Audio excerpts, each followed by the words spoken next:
ನಮ್ಮ ಕಾಲದಲ್ಲಿ ಹಿಂದೂ ಧರ್ಮ ಸಂಸ್ಕೃತಿಗಳ ಪ್ರಖರ ಪ್ರತಿಪಾದಕರ ಅಗ್ರಪಂಕ್ತಿಯಲ್ಲಿ ಇರೋರು ಶ್ರೀ ಶ್ರೀ ರಂಗಪ್ರಿಯ ಶ್ರೀ ಶ್ರೀ ಸ್ವಾಮಿಗಳು.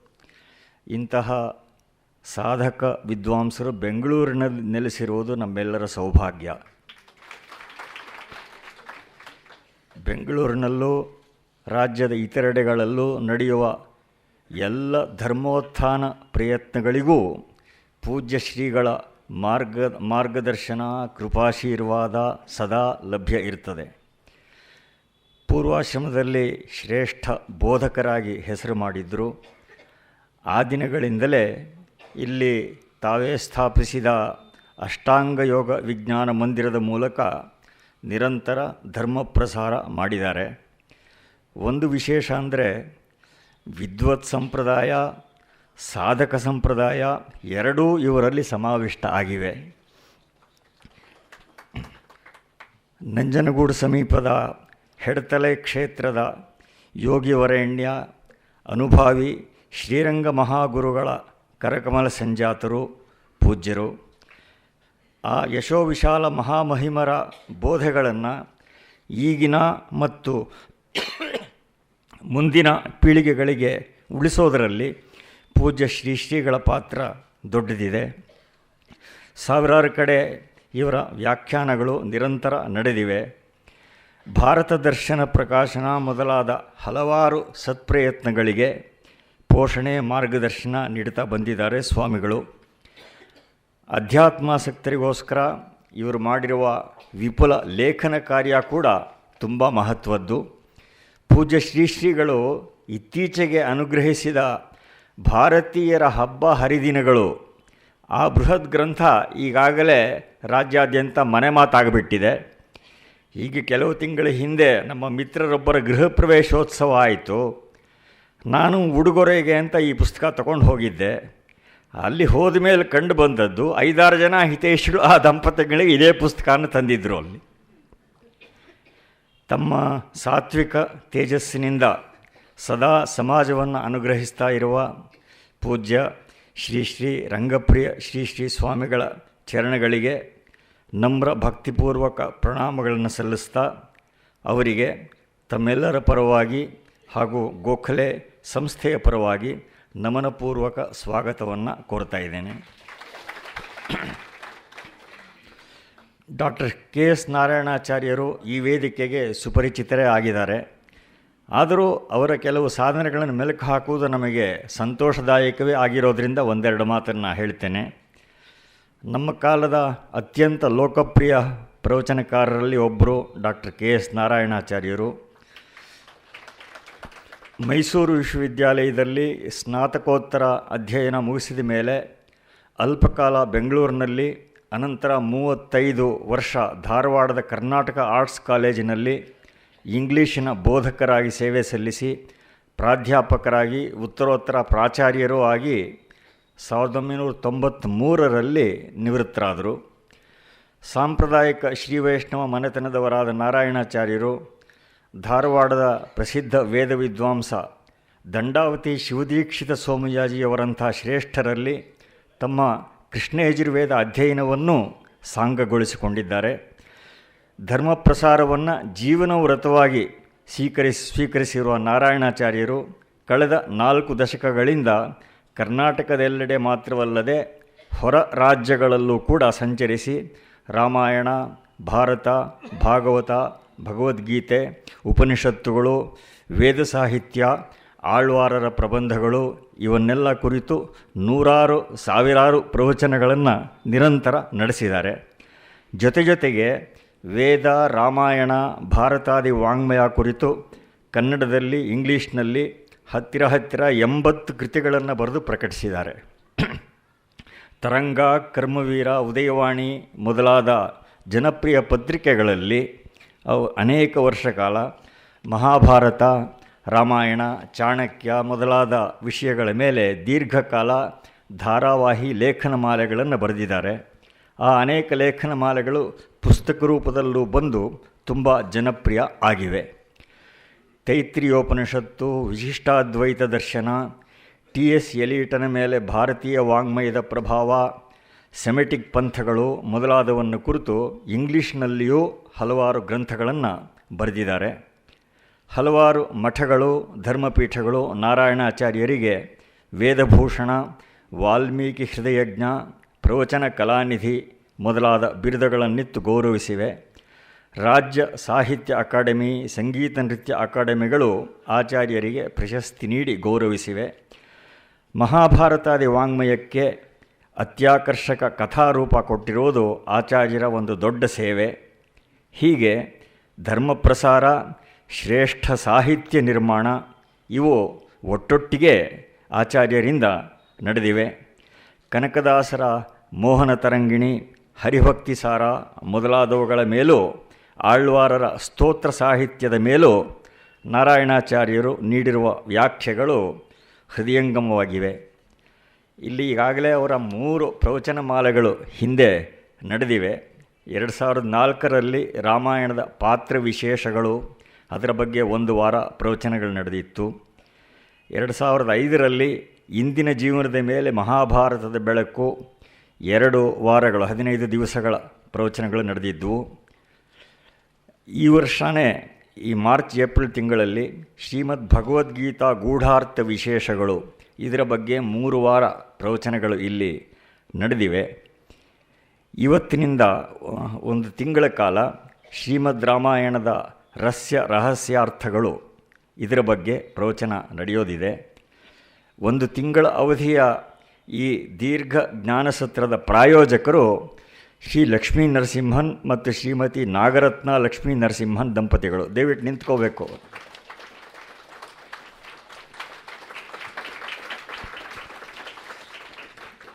ಆ ದಂಪತಿಗಳಿಗೆ ತಮ್ಮೆಲ್ಲರ ಪರವಾಗಿ ಹಾಗೂ ಗೋಖಲೆ ಸಂಸ್ಥೆಯ ಪರವಾಗಿ ಕೃತಜ್ಞತೆಯನ್ನು ಅರ್ಪಿಸ್ತಾ ಇದ್ದೇನೆ. ಎಲ್ಲರಿಗೂ ಶುಭಾಶಂಸನಪೂರ್ವಕ ಸ್ವಾಗತ ಕೋರ್ತೇನೆ. ಈಗ ತಮ್ಮ ಅನುಗ್ರಹ ಭಾಷಣದ ಮೂಲಕ ಈ ಪ್ರವಚನ ಮಾಲೆಯನ್ನು ಉದ್ಘಾಟಿಸಬೇಕು ಅಂತ ಪೂಜ್ಯ ಶ್ರೀಗಳನ್ನು ಪ್ರಾರ್ಥಿಸ್ತೇನೆ.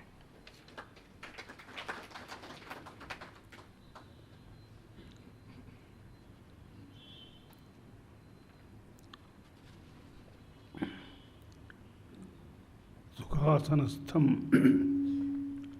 ಹೃದಯಾಬ್ಜಪೀಠೆ ಚಿನ್ಮುದ್ರಯ ಅಲಂಕೃತ ಪಾಣಿಪದ್ಮಂ ಶುಭೋಪವೀತಂ ವಿಫಲೋರ್ಧ್ವಪುಂಡ್ರಂ ನಮಾಮಿ ರಂಗಂ ಗುರುಮಂತರಂಗಿ.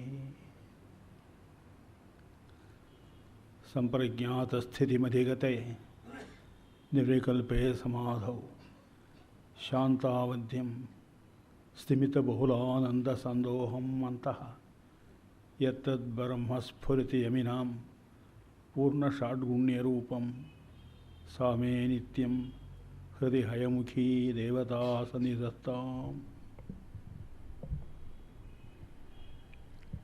ಕೂಜಂತಂ ರಾಮ ರಾಮೇತಿ ಮಧುರಂ ಮಥುರಾಕ್ಷರಂ ಆರುಹ್ಯ ಕವಿತಾಶಾಖಾಂ ವಂದೇ ವಾಲ್ಮೀಕಿಕೋಕಿಲಂ.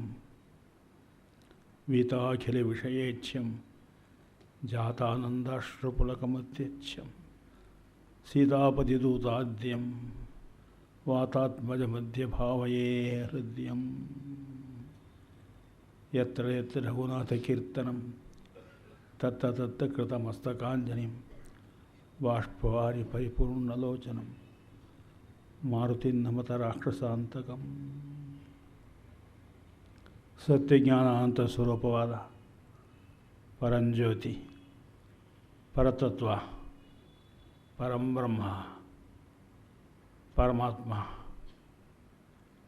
ಶ್ರೀರಾಮಚಂದ್ರನ ಪವಿತ್ರವೂ ಮಂಗಳತಮವಾದ ಫಲಾರಿಂದಳಿಗೆ ಪ್ರಣಾಮಗಳನ್ನು ಮಾಡಿ, ಈ ಪವಿತ್ರವಾದ ಸತ್ರವನ್ನು ಏರ್ಪಾಡು ಮಾಡಿರ್ತಕ್ಕಂಥ ಭಾಗವತ ದಂಪತಿಗಳಿಗೂ, ಅಂತೆಯೇ ಈ ಧರ್ಮಸತ್ರದಲ್ಲಿ ಬ್ರಹ್ಮಸತ್ರದಲ್ಲಿ ಪ್ರವಚನ ರೂಪವಾದ ದಿವ್ಯವಾದ ಸೇವೆಯನ್ನು ಭಗವದರ್ಪಣ ಬುದ್ಧಿಯಿಂದ ಸಲ್ಲಿಸ್ತಾ ಇರ್ತಕ್ಕಂತಹ ವಿದ್ವನ್ಮಣಿಗಳು, ಭಾಗವತ ಶ್ರೇಷ್ಠರು, ಭಾರತೀಯ ಸಂಸ್ಕೃತಿಯ ಮಹದುಪಾಸಕರು, ಮಂಗಲಭಾಜನರು ಆಗಿರುವ ಶ್ರೀ ಕೆ ಎಸ್ ನಾರಾಯಣಾಚಾರ್ಯರಿಗೂ ಈ ಮೂಲಕ ಸಂಪನ್ನವಾಗುತ್ತಿರುವ ರಾಮಾಯಣ ಮಹಾಸತ್ರದಲ್ಲಿ ಭಾಗವಹಿಸಿ ಪೂರ್ಣಾಹುತಿವರೆಗೂ ಇಲ್ಲಿ ಉಪಸ್ಥಿತರಾಗಿದ್ದು ಯಜ್ಞಶೇಷವನ್ನು ಸ್ವೀಕಾರ ಮಾಡತಕ್ಕವು ಯಾವ ಧನ್ಯರು ಇಲ್ಲಿದ್ದಾರೆ ಅವರೆಲ್ಲರೂ ಧನ್ಯತೆಯನ್ನು ಹೊಂದುವಂತಾಗಬೇಕು ಮತ್ತು ಎಂಬುದಾಗಿ ಆಶಂಸೆ ಮಾಡುತ್ತಾ ಈ ಮಹಾಯಜ್ಞವು ಉದ್ಘಾಟಿತವಾಗಿದೆ ಎಂಬುದಾಗಿ ನಾವು ಆಶಂಸೆ ಮಾಡುತ್ತಿದ್ದೇವೆ. ಶ್ರೀ ಕೆ ಎಸ್ ನಾರಾಯಣಾಚಾರ್ಯರ ಒಂದು ಪ್ರವಚನ ಕೇಳಿರೊಡನೆ ಮಾತಿರ್ತಕ್ಕಂಥ ಜಾಡ್ಯ ತೊಲಗಿ ಹೋಗುತ್ತೆ, ಹೊಸ ಬೆಳಕು ಉಂಟಾಗುತ್ತೆ.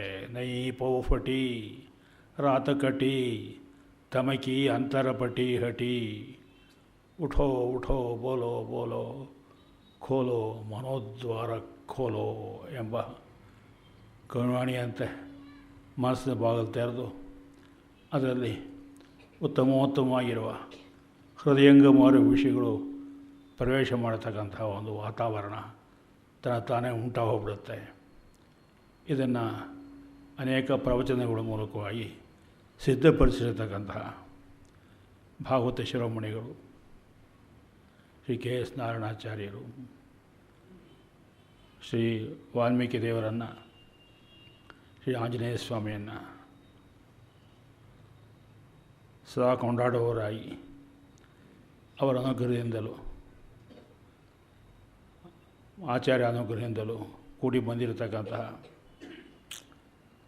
ಪವಿತ್ರವಾದ ವಾಣಿಯು ಅವರಿಂದ ಹೊರಬರ್ತಾ ಇರೋದನ್ನು ಅನೇಕ ಬಾರಿ ಕೇಳಿ ನಾವು ಸಂತೋಷವನ್ನು ಅನುಭವಿಸಿ ಇಂಥ ಪ್ರವಚನಗಳು ನೂರಾರು ಸಾವಿರಾರು ನಮ್ಮ ದೇಶದಲ್ಲಿ ಆಗ್ತಾಯಿದೆ ಎನ್ನುವ ಆಶಂಸೆ ನಾವು ಮಾಡ್ತಾ ಇರೋದನ್ನೇ ಇಲ್ಲಿಯೂ ಮಾಡ್ತಾಯಿದ್ದೀವಿ. ಹೇಳೋದನ್ನು ಚೆನ್ನಾಗಿ ಗಮನ ಇಟ್ಕೊಳ್ಳಿ.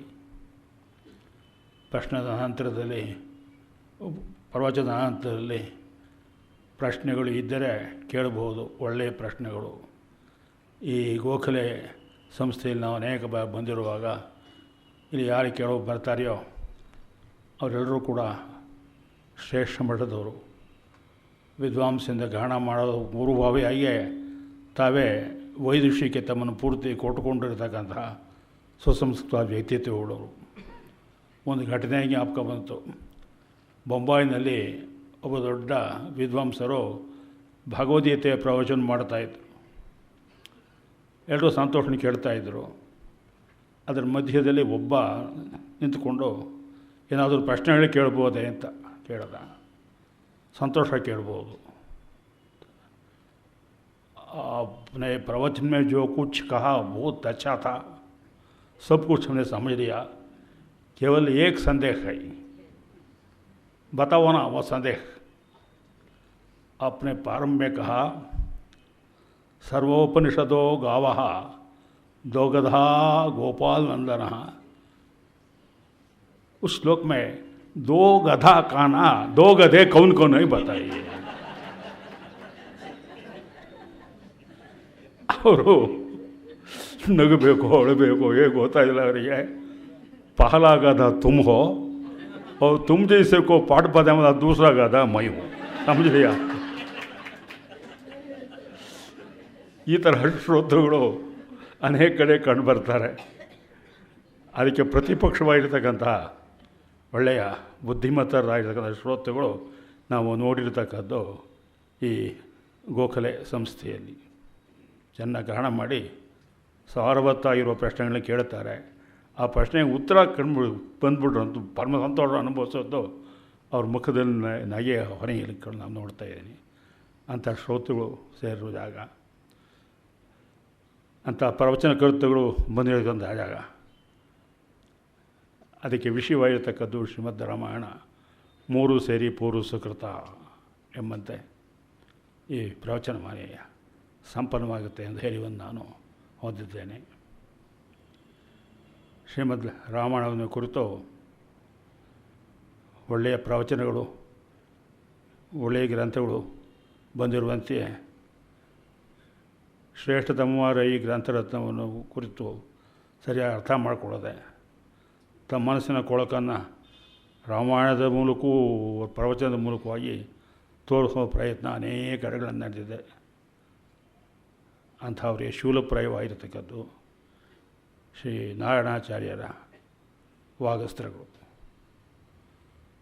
ಅಂಥವರ ದುಷ್ಟ ಸಂಸ್ಕೃತಿಯನ್ನು ಧ್ವಂಸ ಮಾಡಿ ಶ್ರೀಮದ್ ರಾಮಾಯಣವನ್ನು ರಾಮದೇವರ ಅಂತರಂಗ ಪ್ರಕಾಶನವಾಗುವ ರೀತಿಯಲ್ಲಿ ಲೋಕದಲ್ಲಿಡ್ತಕ್ಕಂಥ ಕಲೆಯಲ್ಲಿ ನಿಷ್ಣಾತರಾದವರು, ಶಾಸ್ತ್ರಗಳಲ್ಲಿ, ಕಲೆಗಳಲ್ಲಿ, ವಿಶೇಷವಾಗಿ ಪ್ರವಚನ ಕಲೆಯಲ್ಲಿ ನುರಿತವರಾಗಿದ್ದಾರೆ. ಮತ್ತು ವಾಲ್ಮೀಕಿ ರಾಮಾಯಣ ಕೇವಲ ಒಂದು ಕಾವ್ಯವಲ್ಲ, ಕಾವ್ಯವೂ ಹೌದು. ಆ ಕಾವ್ಯದೃಷ್ಟಿ ತಗೊಂಡು ಶ್ರೇಷ್ಠತಮವಾಗಿರ್ತಕ್ಕಂಥ ಕಾವ್ಯ, ಕೇವಲ ಸತ್ಯವನ್ನೇ ಉದ್ಘೋಷಣೆ ಮಾಡತಕ್ಕಂಥ ಕಾವ್ಯವಾಗಿ ನತೇವ ಗಣೃತಾ ಕಾವ್ಯೇ ಕಾಚಿದತ್ರ ಭವಿಷ್ಯತಿ ಎಂಬುದಾಗಿ ಸತ್ಯಲೋಕದ ಸ್ವಾಮಿಯು ಹೇಳಿರ್ತಕ್ಕಂಥ ಸತ್ಯಾನಪೇತವಾದ ವಾಣಿ. ಓ ವಾಲ್ಮೀಕಿ, ನೀನು ಈ ಕಾವ್ಯದಲ್ಲಿ ಅಮೃತವಾದದ್ದು ಒಂದು ಪದ ಕೂಡ ಇರೋಲ್ಲ ಅಂತ ಆಶೀರ್ವಾದ ಪಡೆಯತಕ್ಕದ್ದು, ಸತ್ಯವಾದ ಆಶೀರ್ವಾದ ಪಡೆಯತಕ್ಕದ್ದು. ಕಾವ್ಯವಾಗಿರುವಂತೆಯೇ ಶ್ರೇಷ್ಠತಮ ಧರ್ಮಗ್ರಂಥವೂ ಆಗಿದ್ದು ತ್ರಿಯಂಬಮುಖಿ ಎನ್ನುವರು ಶ್ರೀಮದ್ ರಾಮಾಯಣದ ವಿಷಯದಲ್ಲಿ ಇದು ಒಂದು ಧರ್ಮಗ್ರಂಥ ಎನ್ನುವ ಭಾವನೆಯಿಂದಲೇ ಬೆಳೀತಕ್ಕಂಥ ವ್ಯಾಖ್ಯಾನಗಳುಂಟು. ಇದರ ಜೊತೆಗೆ ಬಗೆ ಬಗೆಯ ಕಲೆಗಳನ್ನು, ವಿದ್ಯೆಗಳನ್ನು ಹೇಳ್ತಕ್ಕಂಥ ವಿದ್ಯಾಕಲಾತ್ಮಕವಾದ ಗ್ರಂಥವೂ ಆಗಿ ಪ್ರಧಾನವಾಗಿ ವಿದ್ಯೆಗಳಿಗೆಲ್ಲ ಮೂರ್ಧನ್ಯವಾಗಿರ್ತಕ್ಕದ್ದು ಅಧ್ಯಾತ್ಮ ವಿದ್ಯಾನ ಎನ್ನುವ ಅಧ್ಯಾತ್ಮವಿದ್ಯೆ, ಬ್ರಹ್ಮವಿದ್ಯೆ, ಪರಾವಿದ್ಯೆ. ಕ್ಷುದ್ರಾಹ ತ್ರಿಷಷ್ಟಿ ವಿದ್ಯಾಸ್ಯು ತತ್ಫಲನ್ನಶ್ವರಂ ಭವೇತ್ ಚತುಷ್ಷಷ್ಟಿತಮೇ ಬ್ರಹ್ಮವಿದ್ಯಾತೋ ಅಮೃತದಾಯಿನಿ ಎನ್ನುವ ಬ್ರಹ್ಮವಿದ್ಯೆಯ ಒಂದು ದಿವ್ಯವಾದ ವಸ್ತುಗಳ ಮೇಣದಿಂದ ಓತಪ್ರೋತವಾಗಿರುವ ಗ್ರಂಥ ಇದೆ ಎಂಬುದಾಗಿ ಕೇವಲ ಒಂದಷ್ಟು ಶ್ಲೋಕ ಚಕಾರದಿಂದ ತುಂಬಿರತಕ್ಕದ್ದು ಅಂತ ಇಷ್ಟು ದೃಷ್ಟಿಯಿಂದಲೇ ವಾಲ್ಮೀಕಿಯನ್ನು ಕುರಿತು ಹೇಳುವಾಗ ಏನು ಚಕಾರ ಕುಕ್ಷಿಂಬರರು ಇರುವಂಥ ಮಾಡಿರ್ತಕ್ಕಂಥ ಮಾತನ್ನು ಹೋಗಲಾಡಿಸಿ, ಇಲ್ಲ ಇದು ತತ್ವವನ್ನು, ಧರ್ಮವನ್ನು, ಆನಂದವನ್ನು ತುಂಬಿರತಕ್ಕಂಥ ಗ್ರಂಥ, ಇದು ರಸಮಯವಾದ ಗ್ರಂಥ ಅದನ್ನು ತೋರಿಸ್ಕೊಟ್ರು, ಸಂತೋಷಪಡಿಸಿರ್ತಕ್ಕವರು. ಧರ್ಮಗ್ರಂಥವೂ ಹೌದು, ಇದು ಕಾವ್ಯವೂ ಹೌದು, ವಿದ್ಯಾಕಲೆಗಳ ಆಗರೂ ಹೌದು, ಮತ್ತು ಅಧ್ಯಾತ್ಮ ಗ್ರಂಥವೂ ಹೌದು. ಎಲ್ಲವೂ ಆಗಿ ಎಲ್ಲದರಲ್ಲಿಯೂ ಕೂಡ ಸರ್ವೋತ್ತಮವಾಗಿರೋ ಸ್ಥಾನ ಇರ್ತಕ್ಕದ್ದು ಇದು. ಭಾಗವತ ರಾಮಾನುಜರು ಈ ಗ್ರಂಥವನ್ನು ತಮ್ಮ ಗುರುಗಳಲ್ಲಿ 24 ಬಾರಿ ಅಧ್ಯಯನ ಮಾಡೋದಂತೆ. ಅಂಥದ್ದೇನಿದೆ ಇದರಲ್ಲಿ, ಸುಲಭವಾಗಿರೋ ಸಾಹಿತ್ಯ ಅಂತ ಹೇಳ್ಬೋದಲ್ಲ. ವ್ಯಾಖ್ಯಾನಕ್ಕೆ ಅವರು ಪ್ರಯತ್ನ ಪಟ್ಟಿದ್ದಾರೆ. ಮತ್ತು ಆಚಾರ್ಯ ಶ್ರೇಷ್ಠರು ಸಕಲ ವಿದ್ಯಾ ವಾರ್ಧಿಗಳಾಗಿರ್ತಕ್ಕವರು 24 ಬಾರಿ ಅಧ್ಯಯನ ಮಾಡಿ ಅದನ್ನು ರಸ ಪಡಿಬೇಕಾದ ವಿಷಯ ತುಂಬ ಇರಬೇಕಾದಲ್ಲಿ ಆಚಾರ್ಯ ಅನುಗ್ರಹದಿಂದ ನಾವು ಇಷ್ಟು ತುಂಬಿಕೊಂಡಿದ್ದೇವೋ ಅಷ್ಟು ನಂದು ಹೋಗೋಕ್ಕೆ ನಾವು ಹೇಳ್ತಾ ಇದ್ದೀವಿ. ಅವರ ಅನುಗ್ರಹದಿಂದ ಅವರು ಹೇಳೋ ವಿಷಯಗಳು ಮಾತ್ರವಲ್ಲದೆ ಅವರು ಹೇಳೋ ವಿಷಯ ಉಪಷ್ಟಂಭಕವಾಗಿರ್ತಕ್ಕಂಥ ಇತರೆ ವಿಷಯಗಳನ್ನೂ ಸೇರಿಸ್ಕೊಂಡು ಅದು ಜನರಿಗೆ ಅಂತೆಯೇ ಜನರಲ್ಲಿ ಅಂತರ್ವ್ಯಾಮಿಯಾಗಿರ್ತಕ್ಕಂಥ ಶ್ರೀರಾಮಚಂದ್ರ ಮಹಾಪ್ರಭುವಿಗೆ ಆನಂದವನ್ನು ಉಂಟು ಮಾಡೋ ರೀತಿಯಲ್ಲಿ ಈ ಪ್ರವಚನ ನಡೆಯುತ್ತೆ, ಧಾರಾವಾಹಿ ಎಂಬುದಾಗಿ ಜ್ಞಾಪಿಸಿಕೊಂಡು ಮತ್ತೊಮ್ಮೆ ಈ ಪ್ರವಚನ ಮಾಲೆಗೆ ನಾವು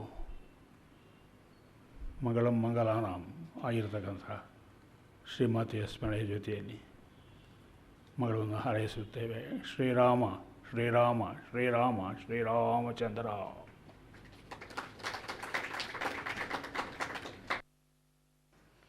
श्रीमान् वेङ्कटनाथार्यः कवितार्किककेसरी वेदान्ताचार्यवर्यो मे सन्निधत्तां सदा हृदि ज्ञानानन्दमयं देवं निर्मलस्फटिकाकृतिम् आधारं सर्वविद्यानां हयग्रीवमुपास्महे कूजन्तं राम रामेति मधुरं मधुराक्षरम् आरुह्य कविताशाखां वन्दे वाल्मीकिकोकिलं वाल्मीकेर्मुनिसिंहस्य कवितावनचारिणः शृण्वन् रामकथानादं को न याति पराङ्गतिं यः पिबन् सततं रामचरितामृतसागरम् अतृप्तस्तं मुनिं वन्दे प्राचेर्समकल्मषं गोष्पदीकृतवाराशिं मशकीकृतराक्षसं रामायणमहामालारत्नं वन्दे लीलात्मजम् अञ्जनानन्दनं वीरं जानकी शोकनाशनं कपीशमक्षहन्तारं वन्दे लङ्काभयङ्करं मामिषीकृतमार्ताण्डं गोष्पदीकृतसागरं तृणीकृतदशग्रीवं आञ्जनेयं नमाम्यहम्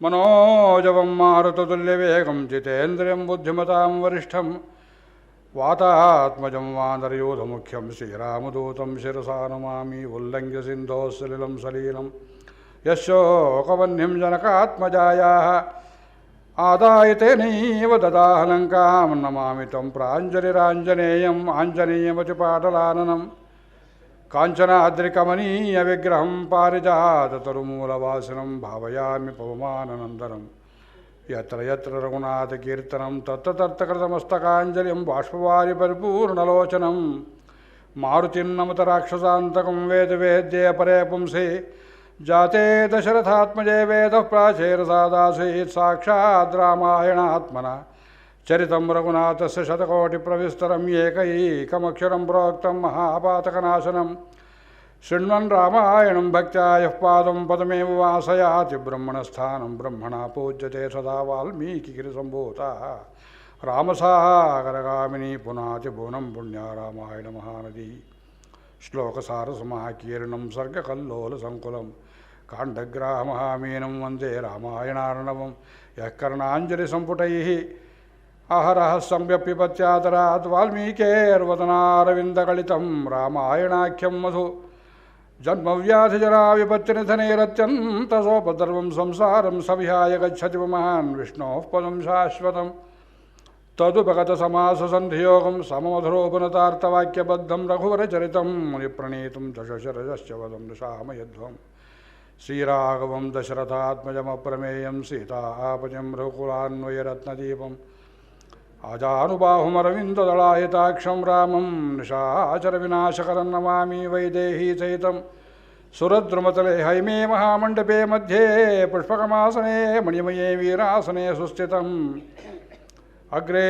वाचेति प्रभञ्जनसुते तत्त्वं मुनिभ्यः परं व्याख्यान्तं भरतादिभिः परिवृतं रामं भजे श्यामलं श्रीरामाय नमः ओं श्रीरामचन्द्रपरब्रह्मणे नमः ओं तपस्वाध्यायनिरतं तपस्वी वाग्विदां वरं नारदं परिपप्रच्छ वाल्मीकिर्मुनिपुङ्गवं तपस्वाध्यायनिरतं तपस्वी वाग्विदां वरं नारदं परिपप्रच्छ वाल्मीकिर्मुनिपुङ्गवं श्रीरामाय नमः ओं श्रीरघुनन्दनपरब्रह्मणे नमः ओं निखिलनिलयमन्त्रं नित्यतत्त्वाख्यमन्त्रं भवकुलहरमन्त्रं भूमिजा प्राणमन्त्रं पवनजनुतमन्त्रं पार्वतीमोक्षमन्त्रं पशुपतिनिजमन्त्रं पातु मां राममन्त्रं प्रणवनिलयमन्त्रं प्राणनिर्याणमन्त्रं प्रकृतिपुरुषमन्त्रं ब्रह्मरुद्रेन्द्रमन्त्रं प्रकटदुरितरागद्वेषनिर्नाशमन्त्रं रघुपतिनिजमन्त्रं राम रामेति मन्त्रं दशरथसुतमन्त्रं दैत्यसंहारमन्त्रं विबुधविनुतमन्त्रं विश्वविख्यातमन्त्रं मुनिगणनुतमन्त्रं मुक्तिमार्गैकमन्त्रं रघुपतिनिजमन्त्रं राम रामेति मन्त्रं संसारसागरभयापहविश्वमन्त्रं साक्षान्मुमुक्षुजनसेवितसिद्धमन्त्रं ಸಾರಂಗಹಸ್ತಮುಖಹಸ್ತನಿವಾಸಮಂತ್ರಂ ಕೈವಲ್ಯಮಂತ್ರಮನಿಷಂ ಭಜ ರಾಮಮಂತ್ರಂ ಜಯತು ಜಯತು ಮಂತ್ರಂ ಜನ್ಮಸಾಫಲ್ಯಮಂತ್ರಂ ಜನನಮರಣಭೇದಕ್ಲೇಶವಿಚ್ಛೇದಮಂತ್ರಂ ರಘುಪತಿ ನಿಜಮಂತ್ರಂ ರಾಮ ರಾಮೇತಿ ಮಂತ್ರಂ ರಾಮ ರಾಮೇತಿ ಮಂತ್ರಂ ರಾಮ ರಾಮೇತಿ ಮಂತ್ರಂ. ಪರಮಪೂಜ್ಯರಾದ ಆಚಾರ್ಯರ ಪಾದಗಳಲ್ಲಿ ಭಕ್ತಿಪೂರ್ವಕ ಪ್ರಣಾಮಗಳನ್ನು ಸಲ್ಲಿಸಿ ಇಲ್ಲಿ ಸೇರಿರುವ ಸಮಸ್ತ ರಾಮಭಕ್ತರಿಗೆ ನಮ್ಮ ನಮಸ್ಕಾರಗಳನ್ನು ವಿಜ್ಞಾಪನೆ ಮಾಡಿಕೊಂಡು ಈ ಹೊತ್ತು ಶ್ರೀಮದ್ ರಾಮಾಯಣದ ಪ್ರವಚನಕ್ಕೆ ತಮ್ಮೆಲ್ಲರಲ್ಲಿ ಅಪ್ಪಣೆಯನ್ನು ಬೇಡುತ್ತಾ ಇದ್ದೇನೆ. 1 ತಿಂಗಳು ನಡೆಯಬೇಕಾದಂತಹ 4 ವಾರದ ಕಾಲದ ಈ ರಾಮಾಯಣ ಮಹಾಯಜ್ಞ, ಪ್ರವಚನ ಯಜ್ಞ, ಶ್ರವಣ ಮಹಾಯಜ್ಞ ನಿರ್ವಿಘ್ನವಾಗಿ ನೆರವೇರಲಿ ಎಂಬುದಾಗಿ ಭಗವಂತನಲ್ಲಿ ಪ್ರಾರ್ಥಿಸ್ತೇನೆ. ಊರೋ ತುಂಬ ದೊಡ್ಡದು, ಪ್ರವಚನ ಕಾಲವೋ ಅಗಾಧ. ಮನುಷ್ಯರ ವಯಸ್ಸು, ಆಯುಷ್ಯ ಪ್ರತಿ ಕ್ಷಣದಲ್ಲಿಯೂ ಹೇಗಿರ್ತದೆಯೋ ಗೊತ್ತಿಲ್ಲ. ಅದರಲ್ಲಿ ಟ್ರಾಫಿಕ್ ಜಾಮ್. ಹೇಳುವವರು ಹೇಗೋ ಬಂದರು, ಕೇಳುವವರು ಬಂದು ಕೂತ್ಕೊಳ್ಬೇಕು, ಕೇಳಬೇಕು. ತಮಗೆಲ್ಲರಿಗೆ ಭಗವಂತ ಇದಕ್ಕೆ ಬೇಕಾದ ಆಯುಷ್ಯ, ಆರೋಗ್ಯ, ಸೌಕರ್ಯಗಳನ್ನು ಕೊಡಲಿ ಅಂತ ಪ್ರಾರ್ಥನೆ ಮಾಡ್ತೇನೆ. ಪ್ರವಚನದ ವಿಷಯ ಬರೀ ರಾಮಾಯಣದ ಕಥೆಯಲ್ಲ. ರಾಮಾಯಣದಲ್ಲಿ ರಹಸ್ಯಾರ್ಥಗಳ ನಿವೇದನೆ. ಸ್ವಾಮಿಗಳು ಅಪ್ಪಣೆ ಕೊಡಿಸಿದರು. ಮೂಲದಲ್ಲಿಲ್ಲದೆ ಇದ್ದೆಷ್ಟೋ ವಿಷಯಗಳನ್ನು ಸೇರಿಸಿಕೊಂಡು ಕೆಲವರು ರಂಜನೆಗೋಸ್ಕರವಾಗಿ ಹೇಳುವ ಒಂದು ಪರಿಪಾಠ ಬಂದಿದೆ ಎಂಬುದಾಗಿ ನಾನು ಅದನ್ನೇ ಮನಸ್ಸಲ್ಲಿಟ್ಟುಕೊಂಡು ಹೇಳ್ತೇನೆ. ಕೇಳುವುದಕ್ಕೆ ತುಂಬ ಕಷ್ಟವಾಗ್ತದೆ. ಭಗವದ್ಗುಣ ಕೀರ್ತನ ಮಾಡುವಾಗಿದೆ, ಆತಕ್ಕೆ ನಡುವೆ ಈ ಮಾತನ್ನು ಹೇಳ್ತೀರಿ, ಜೇನುತುಪ್ಪದ ಮಧ್ಯೆ ಕಡ್ಡಿ ಸಿಕ್ಕಾಗೆ ಅಂತ ಕೇಳಬಹುದು.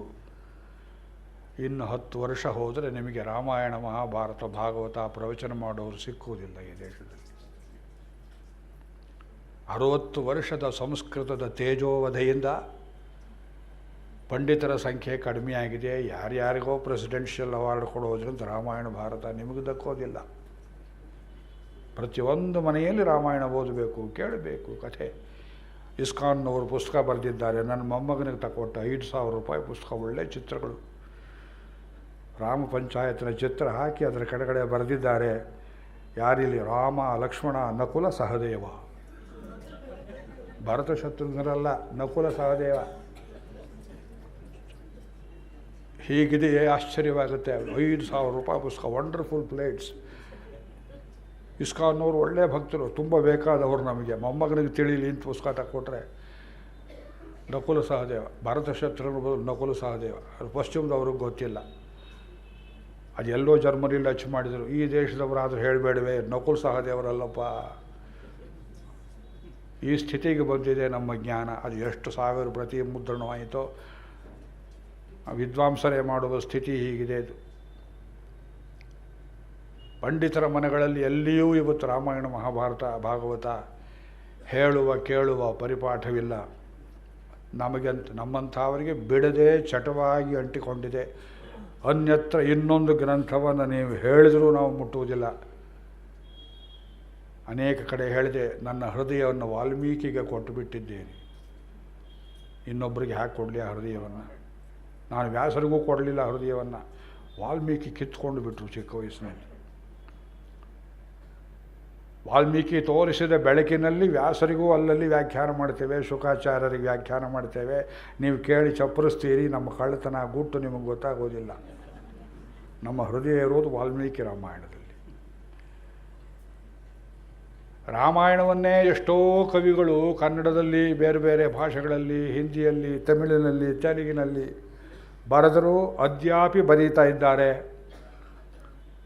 ಅನೇಕರು ಗುರುಮುಖೇನ ರಾಮಾಯಣದಲ್ಲಿ ಹುದುಗಿರುವ ರತ್ನಾರ್ಥಗಳನ್ನು ಕೇಳದೆಯೇ ಸ್ವಾಮಿಗಳು ಹೇಳಿದ ಹಾಗೆ ಇದೊಂದು ಕಾವ್ಯ ಅಂತ ತಿಳ್ಕೊಂಡು ಅಲ್ಲಲ್ಲಿ ಕವಿ ಸಹಜವಾದ ಕೆಲವು ಕಲ್ಪನೆಗಳ ಬದಲಾವಣೆಯನ್ನು ಮಾಡಿ ಆ ಕಥೆಗಳು ಏನು ಹೆಚ್ಚು ರಂಜಕವಾಗಿವೆ ಅದರಿಂದ ನಮಗೆ ಮೂಲದ ವಾಲ್ಮೀಕಿಯ ಹೃದಯ ಮುಚ್ಚಿ ಹೋಗಿದೆ. ಮುಟ್ಟಿದ ಕಡೆಯಲ್ಲಿ ರಹಸ್ಯಾರ್ಥ, ಮುಟ್ಟಿದ ಕಡೆಯಲ್ಲಿ ರಹಸ್ಯಾರ್ಥ. ನಮ್ಮ ಮನೆಯಲ್ಲಿ ಒಂದು ಸಣ್ಣ ಗೋಷ್ಠಿ ಮೊನ್ನೆ ದಿವಸ ಇಟ್ಟಿದ್ದವು. ಒಂದೇ ಒಂದು ಪ್ರಮೇಯವನ್ನು ತೆಗೆದುಕೊಂಡು ದಶರಥನಿಗೆ ಯಾತಕ ಮೋಕ್ಷವಾಗಲಿಲ್ಲ. ಕಾಮಾದ್ಯಪೇತಂ ಹೃದಯ ರಾಗಾದ್ಯಪೇತಂ ಹೃದಯಂ. ರಹಸ್ಯ ರತ್ನಾವಳಿ ಗ್ರಂಥದಲ್ಲಿ ವೇದಾಂತೇಶಕರು ಈ ಭಗವಂತ ಒಲಿಬೇಕಾದರೆ ಹೃದಯದಲ್ಲಿ ರಾಗದ್ವೇಷಗಳಿರಬಾರದು, ವಾಗದುಷ್ಟ ಅನೃತಾದಿನ ಸುಳ್ಳು ಪಳ್ಳು ಹೇಳದೇ ಇರುವಂಥ ಶುದ್ಧವಾದ ಬಾಯಿರಬೇಕು. ಅಹಿಂಸಾ ವಿರತಂ ಕಾಯ. ಅಹಿಂಸೆಯಲ್ಲಿ ವಿಶ್ರಾಂತಿ ಪಡ್ಕೊಂಡಿರಬೇಕು ಶರೀರ. ಹೀಗಿದ್ದರೆ ಭಗವಂತ ಒಲಿತಾನೆ. ಕಾಮ ಕ್ರೋಧ ದೋಷಗಳ ಉಪಹತಿ ಇದ್ದವರಿಗೆ ಭಗವಂತ ಒಲಿಯುವುದಿಲ್ಲ. ಮಗನೇ ಇದ್ದರೂ ಮಗ ಅಂತ ಮೋಹದಲ್ಲಿ ಹೋಗ್ತಾನೆ ದಶರಥ. ಕೈಕೇಯಿಯನ್ನು ನೆನೆಸ್ಕೊಂಡು ಪ್ರಾಣ ಬಿಟ್ಟ.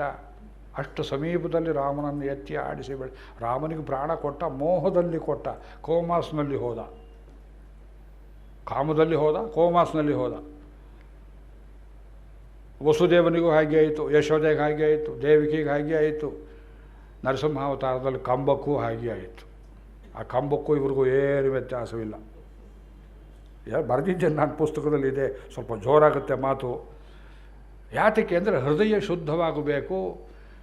ಶುದ್ಧವಾದರೆ ಜಾತಿ ಕುಲ ಗೋತ್ರವೆಲ್ಲ ಅವಳೋ ಶಬರಿ, ಕಾಪಿ ಶಬರಿ, ಯಾವನೋ ಕುಚೇಲ ಭಾಗವತದಲ್ಲಿ, ಯಾವನೋ ರಾಕ್ಷಸ ಜಾತಿಯ ವಿಭೀಷಣ, ಭಗವಂತ ಕುಲ ನೋಡಲಿಲ್ಲ.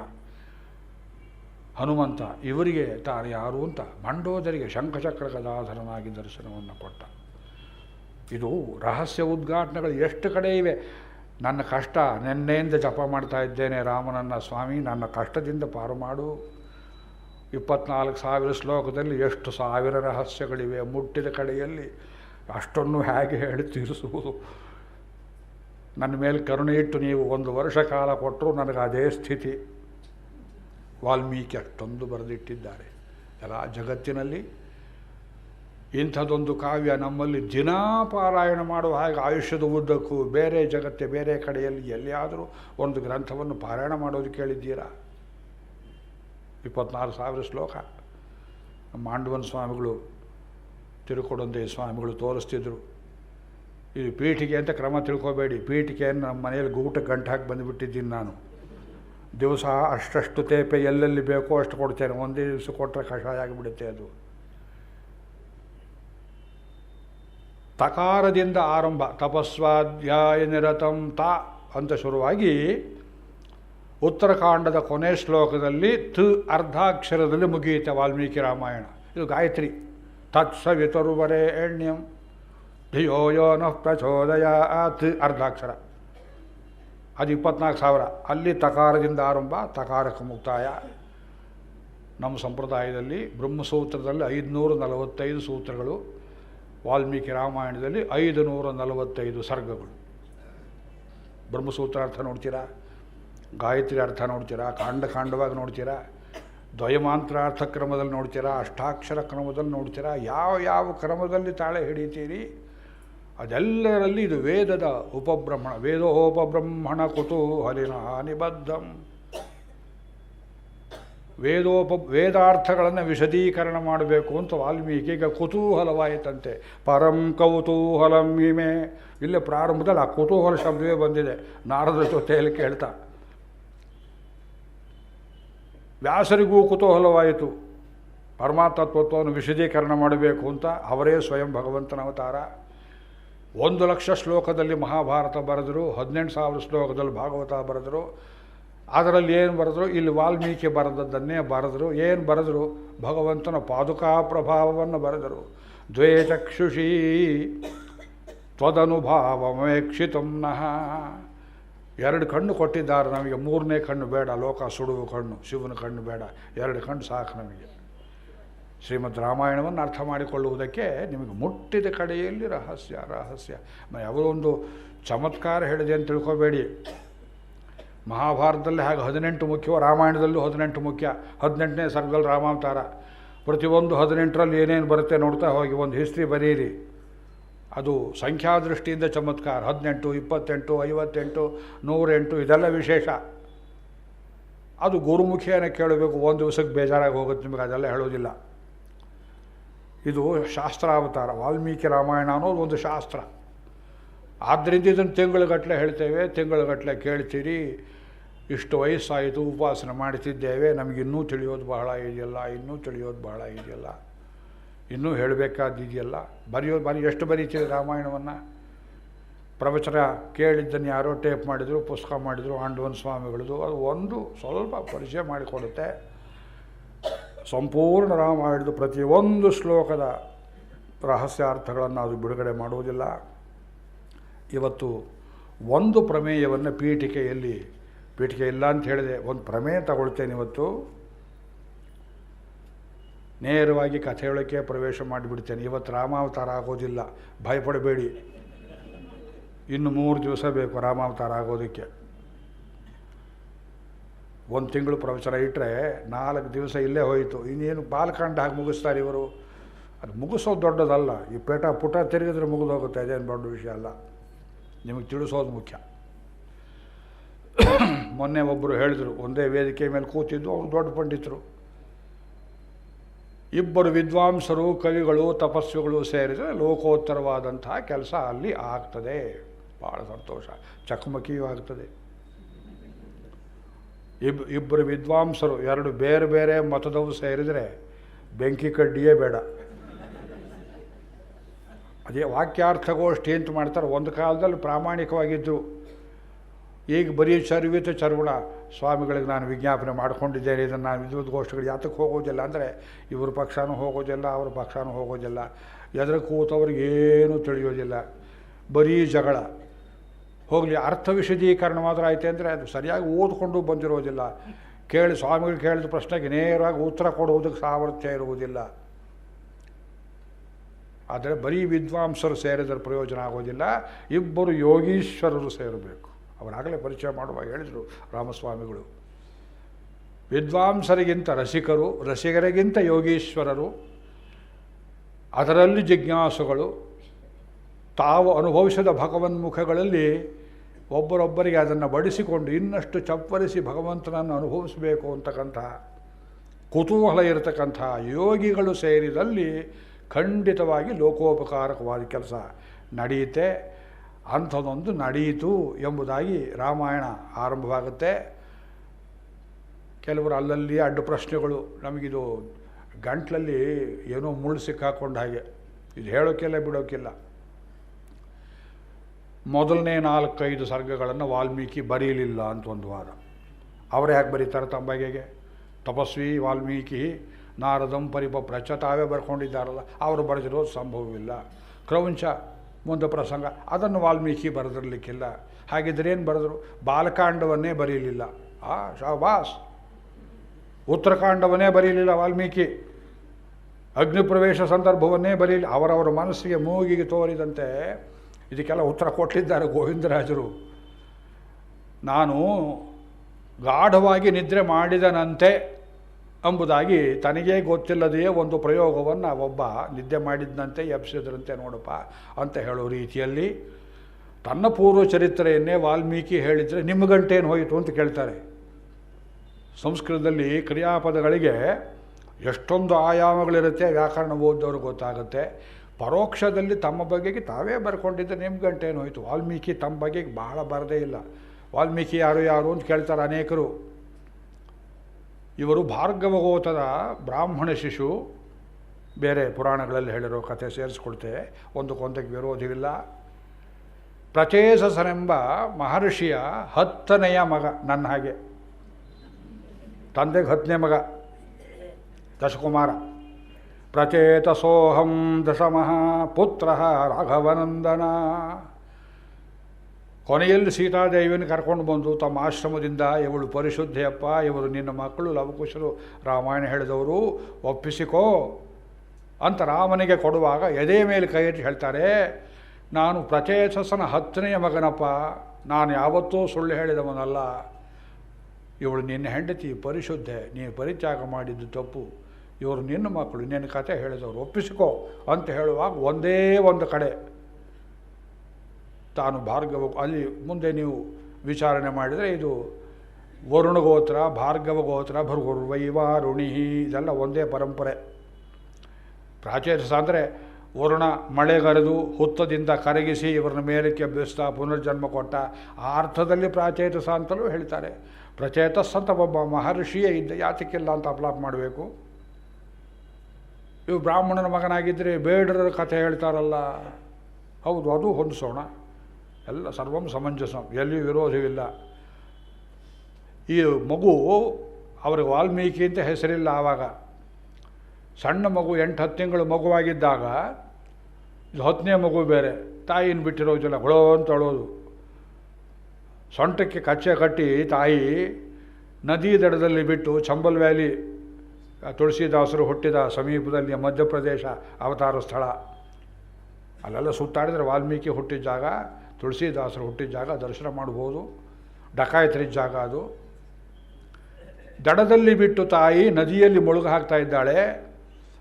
ಮೇಲಿನಿಂದ ಒಂದು ಹದ್ದು ಬಂದು ಕೆಂಪಗಿದ್ದ ಈ ಮಗುವನ್ನು ನೋಡಿ ಮಾಂಸದಾಶೆಯಿಂದ ಆ ಸೊಂಟಕ್ಕೆ ಕಟ್ಟಿದ್ದ ಕಚ್ಚೆಯನ್ನು ಕೊಕ್ಕಿನಲ್ಲಿ ಎತ್ತಿಕೊಂಡು ಹೋಗಿಬಿಡ್ತು. ಅಯ್ಯೋ ನನ್ನ ಮಗು, ನನ್ನ ಮಗು, ತಾಯಿ ಕಿರ್ಚ್ಕೊಳ್ತಾಳೆ. ಋಷಿಗಳು ಮುನಿಗಳು ಕೈಯಲ್ಲಿದ್ದ ಕಮಂಡ್ಲು, ಕೋಲು, ದಂಡ ತಗೊಂಡು ಒಟ್ಟಿಸ್ಕೊಂಬಂದರು. ಅದು ಜೋರಾಗಿ ಅಟ್ಟಿಸ್ಕೊಂಬಂದರೆ ಭಯದಿಂದ ಮೇಲಿಂದೆಲ್ಲಿ ಕೆರೆಗೆ ಹಾಕಿ ಮಗು ಸತ್ತು ಹೋಗುತ್ತೋ ಅನ್ನೋ ಭಯದಿಂದ ಮೆದರಿಸಿ ಹೋಗ್ತಿದ್ದಾರೆ. ಅದು ಬಹುದೂರಕ್ಕೆ ಹೋಗಿಬಿಡ್ತು. ಅಮ್ಮ ನಿನ್ನ ಮಗು ಇಲ್ಲ ಅಂತ ತಿಳ್ಕೊ ಅಂತ ಇವಳಿಗೆ ಸಮಾಧಾನ ಮಾಡಿದರು. ಆ ಹದ್ದು ಅದನ್ನು ತಗೊಂಡೋಗಿ ಒಂದು ಬೇಡರ ಕೇರಿಯಲ್ಲಿ ಹಾಕಿತು. ದ್ರವಿಡಾಚಾರ್ಯರು ಒಂದು ಕತೆ ಹೇಳ್ತಾರೆ, ಇದಕ್ಕೆ ಸರಿ ಹೋಲುವಂಥ ಕತೆ. ಶಂಕರ ಭಾಷ್ಯದಲ್ಲಿ, ರಾಮಾನುಜ ಭಾಷ್ಯದಲ್ಲಿ, ಬ್ರಹ್ಮಸೂತ್ರ ಭಾಷ್ಯದಲ್ಲಿ ಒಂದೇ ರೀತಿ ಕತೆ ಬರ್ತದೆ. ಅದಕ್ಕೆ ಮೂಲವಾದ ಕತೆ ಅಂತ ಕಾಣುತ್ತೆ ಇದು ಹೆಚ್ಚು ಕಮ್ಮಿ. ಆ ಬೇಡರ ದಂಪತಿಗಳ ಮಕ್ಕಳಿರಲಿಲ್ಲ. ನನ್ನ ಮಗುವನ್ನು ತಿಳ್ಕೊಂಡ್ರು, ಬೆಳೆಸಿದರು. ಅದಕ್ಕೆ ಬೇಡರ ಸಂಸ್ಕಾರವನ್ನೇ ಕೊಟ್ಟರು. ಕಡಿಯುವುದು, ಕೊಲ್ಲುವುದು, ಹೊಡೆಯುವುದು, ಪ್ರಾಣಿ ಪಶು ಪಕ್ಷಿಗಳನ್ನು ತಿನ್ನುವುದು, ಆಹಾರ ಸಿಕ್ಕದೇ ಇದ್ದ ಕಾಲದಲ್ಲಿ ದರೋಡೆ ಮಾಡುವುದು, ಕೊಲ್ಲುವುದು, ದಾರಿ ಹೋಕರನ್ನು ಬಲಿ ಹಾಕುವುದು. ಹೀಗಾಗಿ ಬೆಳೆದು ಈ ಮಗು ಋಕ್ಷನೆಂಬ ಹೆಸರನ್ನು, ಋಕ್ಷ ಕನ್ನಡದ ಸಂಸ್ಕೃತದಲ್ಲಿ ಇರುವ ಅಕ್ಷರ ಯಾವುದನ್ನು ತೆಗೆದು ಹಾಕಬೇಕು ಅಕ್ಷರಮಾಲೆ ಅಂತ ಮಹಾಪ್ರಯಾಸ ಮಾಡ್ತಿದ್ದಾರೆಯೋ, ಕನ್ನಡವೇ ಅಳಿಸಿ ಹೋಗುವ ಸ್ಥಿತಿಗೆ, ರಮಾರಮಣ ಗೋವಿಂದ ಆಗೋ ಸ್ಥಿತಿಗೆ. ವಿಜಯ ಕರ್ನಾಟಕದಲ್ಲಿ ಒಂದು ರಾಮಬಾಣ ಬರೆದಿದ್ದೇನೆ ಮೊನ್ನೆ ದಿವಸ, ಲೇಖನ ನೋಡಿ. ಅದು ಕನ್ನಡ ಹೋದರೆ ಏನು ಗತಿಯಾಗತ್ತೆ? The only link with your nationalism ಹೋಗಿಬಿಡುತ್ತೆ. ಸಂಸ್ಕೃತ ಹೋಗಿ ಆಯಿತು, ಕನ್ನಡ ತೊಟ್ಲಂತೆ, ಇಂಗ್ಲೀಷ್ ಮೆಟ್ಲಂತೆ. ಯಾವನೊಬ್ಬ ಪಾಪಿ ಹೀಗೆಲ್ಲ ಬರೆದ ನೋಡಿ. ಇದ್ದಲ್ಲೇ ಓಡಾಡ್ತೀರಿ, ಇದು ನಮ್ಮ ಕಣ್ಣಿಗೆ ಬೀಳುತ್ತೆ. ಟಿ ವಿ ನೋಡಿದ್ರೆ ಇಂಥ ಪ್ಲಕಾರ್ಡ್ಸು, ಏನು ಮಾಡೋಣ? ಋಕ್ಷ ಅಂದರೆ ಹೊರಟು ಅನ್ನೋ ಅರ್ಥ. ರೂಕ್ಷ, ರಿಕ್ಷಾ ಅಲ್ಲ. ಈ ಮಗುವಿಗೆ ಯಾಕೆ ಹೆಸರಿಟ್ರು ಅದು ಗೊತ್ತಿಲ್ಲ. ಇವನು ಹಾಗೆ ಬೆಳೆದ. ಒಂದು ಬೇಡರ ಹುಡುಗಿಯನ್ನು ಕರ್ಕೊಂಬಂದರು, ಮದುವೆ ಮಾಡಿಸಿದರು, ಅವಳಲ್ಲಿಯ ಮಕ್ಕಳಾಯಿತು. ನಮ್ಮ ತಿರುಮಂಗಿ ಆಳ್ವಾರರ ಹಾಗೆ 18-20 ವರ್ಷ ತಲೆ ಹೊಡೆಯೋದು. ಆದರೆ ಬ್ರಾಹ್ಮಣ ಶಿಶು, ಜನ್ಮಾಂತರ ಸಂಸ್ಕಾರ ಚೆನ್ನಾಗಿತ್ತು. ಅವರ ಭಾಗ್ಯ ವಿಶೇಷ ಟರ್ನಿಂಗ್ಸ್ ಪ್ರತಿಯೊಬ್ಬರ ಜೀವನದಲ್ಲಿ ಬರ್ತದೆ. ಗೊಂದವಲೇಕರ್ ಮಹಾರಾಜರ ಜೀವನದಲ್ಲಿ ಬಂತು, ನಿಮ್ಮ ಜೀವನದಲ್ಲಿ ಬಂತು, ನಮ್ಮ ಜೀವನದಲ್ಲಿ ಬಂತು. ಇದು ದಿವ್ಯತೆ, divinity is a matter of experience. ಬಾಯಲ್ಲಿ ಹೇಳೋ ವಿಶೇಷವಲ್ಲ. How God comes into my life may not be the way he comes into your life. ಒಂದು ರೀತಿ ಅನುಭವ ಆಗಿದ್ದವ್ರಿಗೆ ಇನ್ನೊಂದು ಗೊತ್ತಾಗುತ್ತೆ. ಸಪ್ತರ್ಷಿಗಳು ಆ ದಾರಿಯಲ್ಲಿ ಬರ್ತಿದ್ರು ಅಂತ ಕಥೆ, ಕೆಲವರು ನಾರದರು ಬರ್ತಿದ್ರು ಅಂತ ಒಂದು ಕಥೆ ಹೇಳ್ತಾರೆ. ನಾರದನ್ನ ಇಟ್ಕೊಳ್ಳಿ. ಇವರು ಅದೇನು ಇಟ್ಕೊಂಡಿದ್ದೀಯಲ್ಲ ಕೈಯಲ್ಲಿ, ಅದರ ತುಂಬ ಬೆಳ್ಳಿ ಬಂಗಾರ ಒಡವೆ ಇರಬೇಕು, ಕೊಡು, ತಲೆ ಬಡಿದು ಬಿಡ್ತೀನಿ. ಇದು ಬರೀ ತಂಬೂರಿ, ಇದರೊಳಗೆ ಏನೂ ಇಲ್ಲಪ್ಪ. ಮತ್ತು ಶಬ್ದ ಮಾಡುತ್ತಲ್ಲ, ಅದು ಒಳಗೆ ಇಲ್ಲದೆ ಇರೋದಿಲ್ಲದೆ ಶಬ್ದ ಮಾಡೋದದು. ಇದನ್ನು ನನ್ನ ತಲೆಯನ್ನು ಹೊಡೆದ್ರೆ ನಿನಗೇನು ಸಿಕ್ಕೋದಿಲ್ಲ. ಯಾರಪ್ಪ ನೀನು? ಆಮೇಲೆ ಕ್ರಮೇಣ ಪರಿಚಯ ಆಯಿತು. ತನ್ನ ಕಥೆಯಲ್ಲಿ ಹೇಳ್ಕೊಂಡ್ರು. ಹತ್ತಿರ ಕೂತು, ಅಯ್ಯ ಇಷ್ಟೊಂದು ಜನರನ್ನು ಕೊಂದು ಕೊಂದು ಕೊಂದು ಪಾಪ ಮಾಡಿದ್ದೀಯಲ್ಲ, ಏನು ಮಾಡ್ತೀಯ? ನನ್ನ ಹೆಂಡತಿ ಮಕ್ಕಳನ್ನು ಕಾಪಾಡ್ತೇನೆ. ಹೌದು, ಇದರಿಂದ ಪುಣ್ಯ ಅಥವಾ ಪಾಪ ಬರ್ತದಲ್ಲ, ಈ ಪಾಪವನ್ನು ನಿನ್ನ ಹೆಂಡತಿ ಮಕ್ಕಳು ಹಂಚಿಕೊಳ್ತಾರೆಯೇ ನಿನ್ನ ಜೊತೆ ಇಲ್ಲಿ? ಅವರಪ್ಪನೂ ಹಂಚ್ಕೋಬೇಕು. ಅವರಪ್ಪ ಯಾಕೆ ಹಂಚ್ಕೋತಾನೆ? ಕೇಳ್ಕೊಂಬ ಹೋಗು ನಿನ್ನ ಹೆಂಡತಿಯನ್ನು. ನನ್ನ ಕಡೆ ತಪ್ಪಿಸ್ಕೊಳ್ಳೋಕೆ ಪ್ರಯತ್ನ ಮಾಡ್ತಿದ್ದಿ, ನಾನು ಇಲ್ಲೇ ಕೂಡ್ತೀನಿ, ಬೇಕಾದ್ರೆ ತಂಬೂರಿ ಎತ್ಕೊಂಡು ಹೋಗು. ನಿನ್ನ ಹೆಂಡತಿನ ಕೇಳ್ಕೊಂಬ, ನಾ ಮಾಡಿದ ಪಾಪದಲ್ಲಿ ನಿನಗೂ ಭಾಗ ಇದೆ ತಾನೆ, ತಗೊಳ್ತೀಯೋ ಇಲ್ವೋ ಅಂತ. ಈತ ಓಡಿದ ಮನೆಗೆ, ರಿಕ್ಷಾ, ಹೆಂಡತಿನ ಕೇಳಿದ, ಯಾಕ್ರಿ ಬರೀ ಕೈಯಲ್ಲಿ ಬಂದಿದ್ದೀರಿ, ಬೆಳ್ಳಿ ಬಂಗಾರ ತರಲಿಲ್ಲ? ಬೆಳ್ಳಿ ಬಂಗಾರ ಹಾಳಾಯಿತು, ಈ ಪಾಪ ಬರ್ತಾ ಇದೆ ನನಗೆ, ಇದರಲ್ಲಿ ಭಾಗ ನೀನು ತಗೊಳ್ತೀಯ ತಾನೆ. ಒಂದು ಕ್ಲಿಕ್ ಆಯಿತು. ಪಾಪ ಪುಣ್ಯದಲ್ಲಿ ಶ್ರದ್ಧೆ ಕ್ಲಿಕ್ ಆದದ್ರಿಂದ ಮಹರ್ಷಿಯಾದ. ಪರಲೋಕ, ಪುಣ್ಯ, ಪಾಪ, ದೇವರು ಯಾವುದಾದ್ರೂ some one Indian value must clutch. T.S. Eliot ಕೇಳ್ತಾನೆ, what are the roots that clutch? Son of man, you cannot say or guess, for here is a heap of broken rubbish. ಒಡೆದ ಕನ್ನಡಿಯಲ್ಲಿ ಒಂದು ಮುಖ 100 ಚೂರು ಕಂಡ ಹಾಗೆ ನಿಮಗೆ ಸಮಗ್ರ ಚಿತ್ರ ನಿಮ್ಮದು ಗೊತ್ತಿಲ್ಲ, ದೇಶದ್ದು ಗೊತ್ತಿಲ್ಲ. ಒಂದು ಬೇರು ಹತ್ತಿದ್ರೆ ಎಲ್ಲ ಹತ್ತು ಬಿಡುತ್ತೆ ಅದು. ನನ್ನ ಪಾಪ ನೀ ತಗೊಳ್ತೀಯಲ್ಲ? ಅವಳು ಹೇಳಿದ್ದು, ನಿಮ್ಮ ಪಾಪ ನನಗೆ ಯಾಕ್ರಿ ಬೇಕು? ಹೆಂಡತಿ ಮಾಡಿದ ಪಾಪ ಗಂಡಗಿಲ್ಲ. ಕೇಳಿಲ್ವ ಅವತ್ತು ನೀವು? ಒಬ್ಬ ಹರಿದಾಸರು, ಗಂಡ ಮಾಡಿದ ಪಾಪ ಹೆಂಡತಿಗೆ ಎಲ್ಲ, ಹೆಂಡತಿ ಮಾಡಿದ ಪಾಪ ಗಂಡಗೆ ಇಲ್ಲ. ಪುರಂದರ ವಿಠಲ, ನೀ ಗಂಡ, ನಾ ಹೆಂಡತಿ. ಭಾಳ ಪೂರ್ತಿ ಹೇಳಲಿಲ್ಲ, ಯಾರೋ ತಗೊಂಡು ಹೋಗ್ಬಿಟ್ರೆ ಅವತ್ತು ಆ ಚೀಟಿಯನ್ನು. ಎಷ್ಟು ಉತ್ತಮವಾದ ಹಾಡುಗಳನ್ನು ಮಾಡಿದ್ದಾರೆ. ಅವಳು ಹೆಂಡತಿ ಹೇಳಿದ್ದು, ನಿಮ್ಮ ಪಾಪ ನನಗಿಲ್ಲ, ಅದೆಲ್ಲ ನಿಮ್ಮ ಅಕೌಂಟು, ಮತ್ತು ನಾ ಕೊಟ್ಟಿದ್ದಲ್ಲ ನೀನು ಪದಾರ್ಥ ತಗೊಂಡಿಲ್ಲ, ನಾನು ಅದಷ್ಟೇ ತಗೊಳ್ಳೋದು ನಮ್ಮ ಅಧಿಕಾರ, ಪಾಪ ಪುಣ್ಯ ನನಗಿಲ್ಲ. ಹಾಗಿದ್ದರೆ ಕೆಟ್ಟನಲ್ಲ ಅಂತ ಪರಿತಾಪವಾಗಿ ನಾರದರ ಹತ್ರ ಬಂದು, ತಪ್ಪಾಯಿತು ಜಿಯ, ಈ ಪಾಪವನ್ನೆಲ್ಲ ಕರಗಿಸೋದಕ್ಕೊಂದು ದಾರಿ ಹೇಳಿ ಅಂದರೆ, ಈಗ ನಿನಗೆ ಪಾಠ ಹೇಳ್ತಾ ಕೂತ್ಕೊಳ್ಳೋಕೆ ನನಗೆ ವೇಳೆ ಇಲ್ಲ, ನಾನು ಜಗತ್ತು ಸುತ್ತಾರ ಮಾಡಿದ್ರು, ಒಂದು ಪರಿವ್ರಾಜಕ ಒಂದು ಕಡೆ ಇರುವುದಲ್ಲ ಅಂತ ಅವರ ಕಿವಿಯಲ್ಲಿ ಒಂದು ದಿವ್ಯ ಮಂತ್ರವನ್ನು, ರಾಮ ಮಂತ್ರವನ್ನು ಕೊಟ್ಟು ಅವರು ಹೊರಟು ಹೋದರು. ಆ ಮಂತ್ರೋಚ್ಚಾರಣೆಗೂ ಸಾಮರ್ಥ್ಯವಿಲ್ಲ. ತುಳಸಿದಾಸರು ಹೇಳ್ತಾರೆ, ಮರ ಮರ ಮರ ಅಂತ ಹೇಳಿ ಹೇಳಿ ಆ ಮರ ಈ ಮರ ಅಂತ ಅದಾರೆ ಹೇಳೆಯ, ಕೊನೆಗೆ ಅದು ಮರ ಮರ ಮರ ರಾಮ ರಾಮ ಅಂತಾಯಿತು. ಇದರಲ್ಲಿ ತಿಳ್ಕೊಬೇಕಾದ ಅಂಶವೇನು? ಗೊಂದವಲೇಕರ್ ಮಹಾರಾಜರು ಹೇಳ್ತಾರೆ, ಭಗವಂತನಿಗಿಂತ ಅವನ ನಾಮ ಬಹಳ ದೊಡ್ಡದು. ನೀನು ಯಾಕೋ, ನಿನ್ನ ಹಂಗ್ಯಾಕೋ, ನಿನ್ನ ನಾಮದ, ಈ ನಾಮ ಅಲ್ಲ, ಇದು ಕೇಶವ, ಇದು ಭಗವಂತನ ನಾಮವೇ. ಕೆಲವರು ಪರಿಹಾಸ್ಯ ಮಾಡ್ತಾರೆ, ನಾಮದ ಬಲ ಒಂದಿದ್ದರೆ ಸಾಕು, ಹಾಕು ಇನ್ನು ಸ್ವಲ್ಪ ಜೋರಾಗಿಂತ. ಅಲ್ಲ, ಇದಕ್ಕೆ ಕೇಶವ ಅಂತ ಹೆಸರು.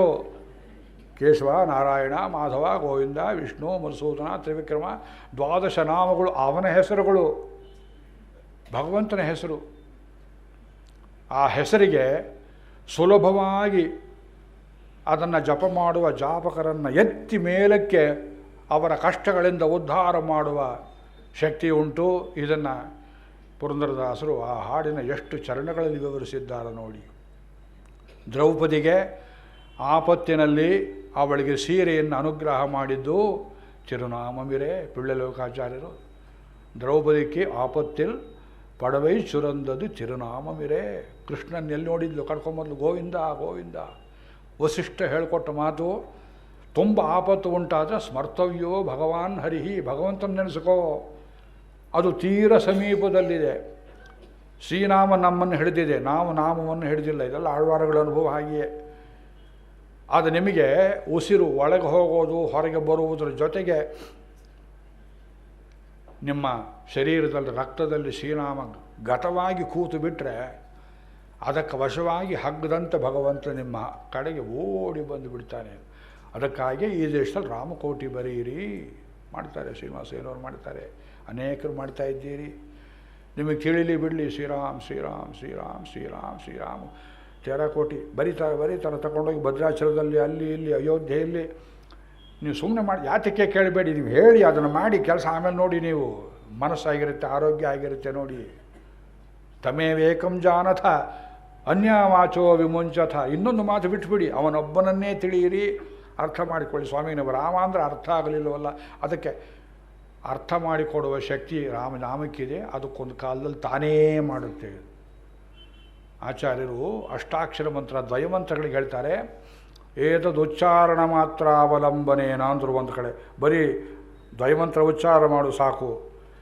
ಇನ್ನೊಂದು ಕಡೆ ಹೇಳಿದರು, ದ್ವಯಮರ್ಥಾನುಸಂಧಾನೇನ ಸಹ ಸದಾ ಏವಂ ವಕ್ತ ಅತ್ರೈವ ಶ್ರೀರಂಗೀಯ ಸುಖಮಾಸ್ವ. ಶಕ್ತಿ ಇದ್ದರೆ ಅರ್ಥಾನುಸಂಧಾನ ಮಾಡು, ಅದು ಎರಡನೇ ಸ್ಟೆಪ್ಪು. ಇಲ್ಲದೆ ಆದರೆ ಮೊದಲು ಶ್ರೀರಾಮವನ್ನು ಹಿಡ್ಕೊ, ಮೊದಲು ಪರಿಗ್ರಹ ಮಾಡು, ಆಮೇಲೆ ಅದು ಹಿಡಿಯುತ್ತೆ ನೋಡು ಅಂದರು. ಇವರು ಜಪ ಮಾಡಿದರು. ನಿನಗೆ ಸಿದ್ಧಿಯಾಗೋ ತನಕ ಹೇಳಬೇಡ, ರಾಮ ಬಂದು ಎದುರು ಕಾಣಿಸ್ಬೇಕು, ಅಲ್ಲಿ ತನಕ ಹೇಳಬೇಡ ಅಂತ ಹೇಳಿ ಹೊರಟೋದ್ರು ನಾರದರು. ಇವರು ಕೂತರು ಹ್ಯಾಕೆ ಕೂತರು, ಅವರ ನಿಷ್ಠೆ ಹೇಗಿತ್ತು. ಗೆದ್ದಲು ಹುಳುಗಳು ಬಂದು ಚರ್ಮವನ್ನು ತಿಂದು, ಕೂದಲನ್ನು ತಿಂದು, ರಕ್ತವನ್ನು ಕುಡಿದು, ಮಾಂಸವನ್ನು ಹರಿದು ಬರೀ ಅಸ್ಥಿಪಂಜರದಲ್ಲಿ ಇವರು ಕೂತಿದ್ದಾರೆ. ಅಸ್ಥಿಪಂಜರದಲ್ಲಿಯೇ ಉಸಿರಾಟ ಮಾಡುತ್ತಿದ್ದರು. ಕೃತಯುಗದಲ್ಲಿ, ತ್ರೇತಾಯುಗದಲ್ಲಿ ಹಿರಣ್ಯಕಶಿಪು ಅವನು ಹೇಗೆ ಮಂತ್ರೋಚ್ಚಾರಣೆ ಮಾಡ್ತಿದ್ದ ಅಂದರೆ ಮೂಳೆಯಲ್ಲಿ ಉಸಿರಾಡ್ತಿದ್ದ. ಭಾಗವತದಲ್ಲಿ ಬರೆದಿದ್ದಾರೆ ನೋಡಿ. ಅವನದು ಘೋರ ತಪಸ್ಸು, ಜಗತ್ತು ಹಾಳು ಮಾಡಬೇಕನ್ನೋ ವ್ರತ. ಇವರದು ಪರ್ಸನಲ್, ನಾನು ಆತ್ಮೋದ್ಧಾರ ಮಾಡ್ಕೋಬೇಕು, ಪಾಪ ಹೋಗಬೇಕು. ಕೊನೆಯಲ್ಲಿ ಬ್ರಹ್ಮದೇವ ಬಂದು, ವರುಣದೇವ ಬಂದು ಮಳೆಯಿಂದ ಅವನನ್ನು ಕರಗಿಸಿ, ವತ್ಸ ಮೇಲೆ ಕೇಳು, ನಿಮಗೆ ಸಿದ್ಧಿಯಾಗಿದೆಯಪ್ಪ, ರಾಮನಾಮ ಸಿದ್ಧಿಯಾಗಿದೆ ಹೇಳು ಅಂತ ಹೇಳಿದಾಗ ಇವರು ಎದ್ದರು. ಅಲ್ಲಿಂದ ಆಚೆಗೆ ಮಹರ್ಷಿಯಾದರು. ರಾಮಾಯಣದ ಕಥೆಯನ್ನು ಅವರು ಬರೆಯುವಾಗ ಅವರಿಗೆ ಎಷ್ಟು ವಯಸ್ಸಾಗಿತ್ತು ಸುಮಾರು, ಯಾವಾಗ ಬರೆದರು? ಇವರು ಬರೆದ ಮೇಲೆ ರಾಮಾಯಣವಾಯಿತೆ, ರಾಮಾಯಣ ಆದಮೇಲೆ ಬರೆದರೆ ಎಲ್ಲ ಕೇಳ್ತಾರೆ. ವಾಲ್ಮೀಕಿ ಅಂಥ ಕಾದಂಬರಿಕಾರ ಜಗತ್ತಲ್ಲಿ ಇನ್ನೊಬ್ಬ ಹುಟ್ಟಿ ಬರಲಾರ. ಕಥೆಯ ಆದಿಯಲ್ಲಿಯೇ ಅಂತ್ಯ, ಅಂತ್ಯದಲ್ಲಿಯೇ ಆದಿ, ಹೂವಿನ ಸರದಂತೆ ಬರೆದಿದ್ದಾರೆ. ತಪಸ್ವಾಧ್ಯಾಯ ನಿರತಂ. ಇವರ ಆಶ್ರಮಕ್ಕೆ ನಾರದರು ಹುಡುಕಿಕೊಂಡು ಬರುವ ಸಂದರ್ಭಕ್ಕೆ, ಕಥೆ ರಚನೆಗೆ ಈ ಪ್ರೇರಣೆ ಸಂದರ್ಭ ಹೇಗಿತ್ತು. ಅಷ್ಟೊತ್ತಿಗೆ ರಾಮಚಂದ್ರ ಸ್ವಾಮಿ ಅವತಾರವಾಗಿ, ಲಂಕಾದಹನವಾಗಿ, ರಾವಣ ಸಂಹಾರವಾಗಿ, ಸೀತಾ ಪರಿಗ್ರಹವಾಗಿ ಲಂಕೆಗೆ ಬಂದು ಪಟ್ಟಾಭಿಷೇಕವನ್ನು ಮಾಡಿಕೊಂಡು ದಶವರ್ಷ ಸಹಸ್ರಾಣಿ 10,000 ವರ್ಷ ರಾಜ್ಯಭಾರವನ್ನು ಸೀತಾದೇವಿಯ ಜೊತೆಯಲ್ಲಿ ಮಾಡಿ, ದಶವರ್ಷ ಶತಾನಿ ಚ, 1,000 ವರ್ಷ ಸೀತಾ ವಿರಹಿತನಾಗಿ ರಾಜ್ಯವನ್ನು ಪಾಲಿಸಿದ. ದಶವರ್ಷ ಸಹಸ್ರ, ದಶವರ್ಷ ಶತ ಬಿಡಿಸಿ ಹೇಳಿದ್ರಲ್ಲ ಒಂದು ವಿವಕ್ಷೆ. 10,000 ವರ್ಷ ಸೀತಾ ಸಮೇತನಾಗಿ ರಾಜ್ಯಭಾರ ಮಾಡಿದ. ಆಕೆಯನ್ನು ವಾಲ್ಮೀಕಿ ಆಶ್ರಮಕ್ಕೆ ಬಿಟ್ಟು ಬಾ ಅಂತ ಹೇಳಿದ್ದು. ಎಲ್ಲಿ? ನೀನು ಅವಲ್ಲಿಗಾದಡಂಪೋಗೆಂದು. ರಾಮ, ಇದು ಲಕ್ಷ್ಮೀಶನ ಅಪಾರ್ಥ.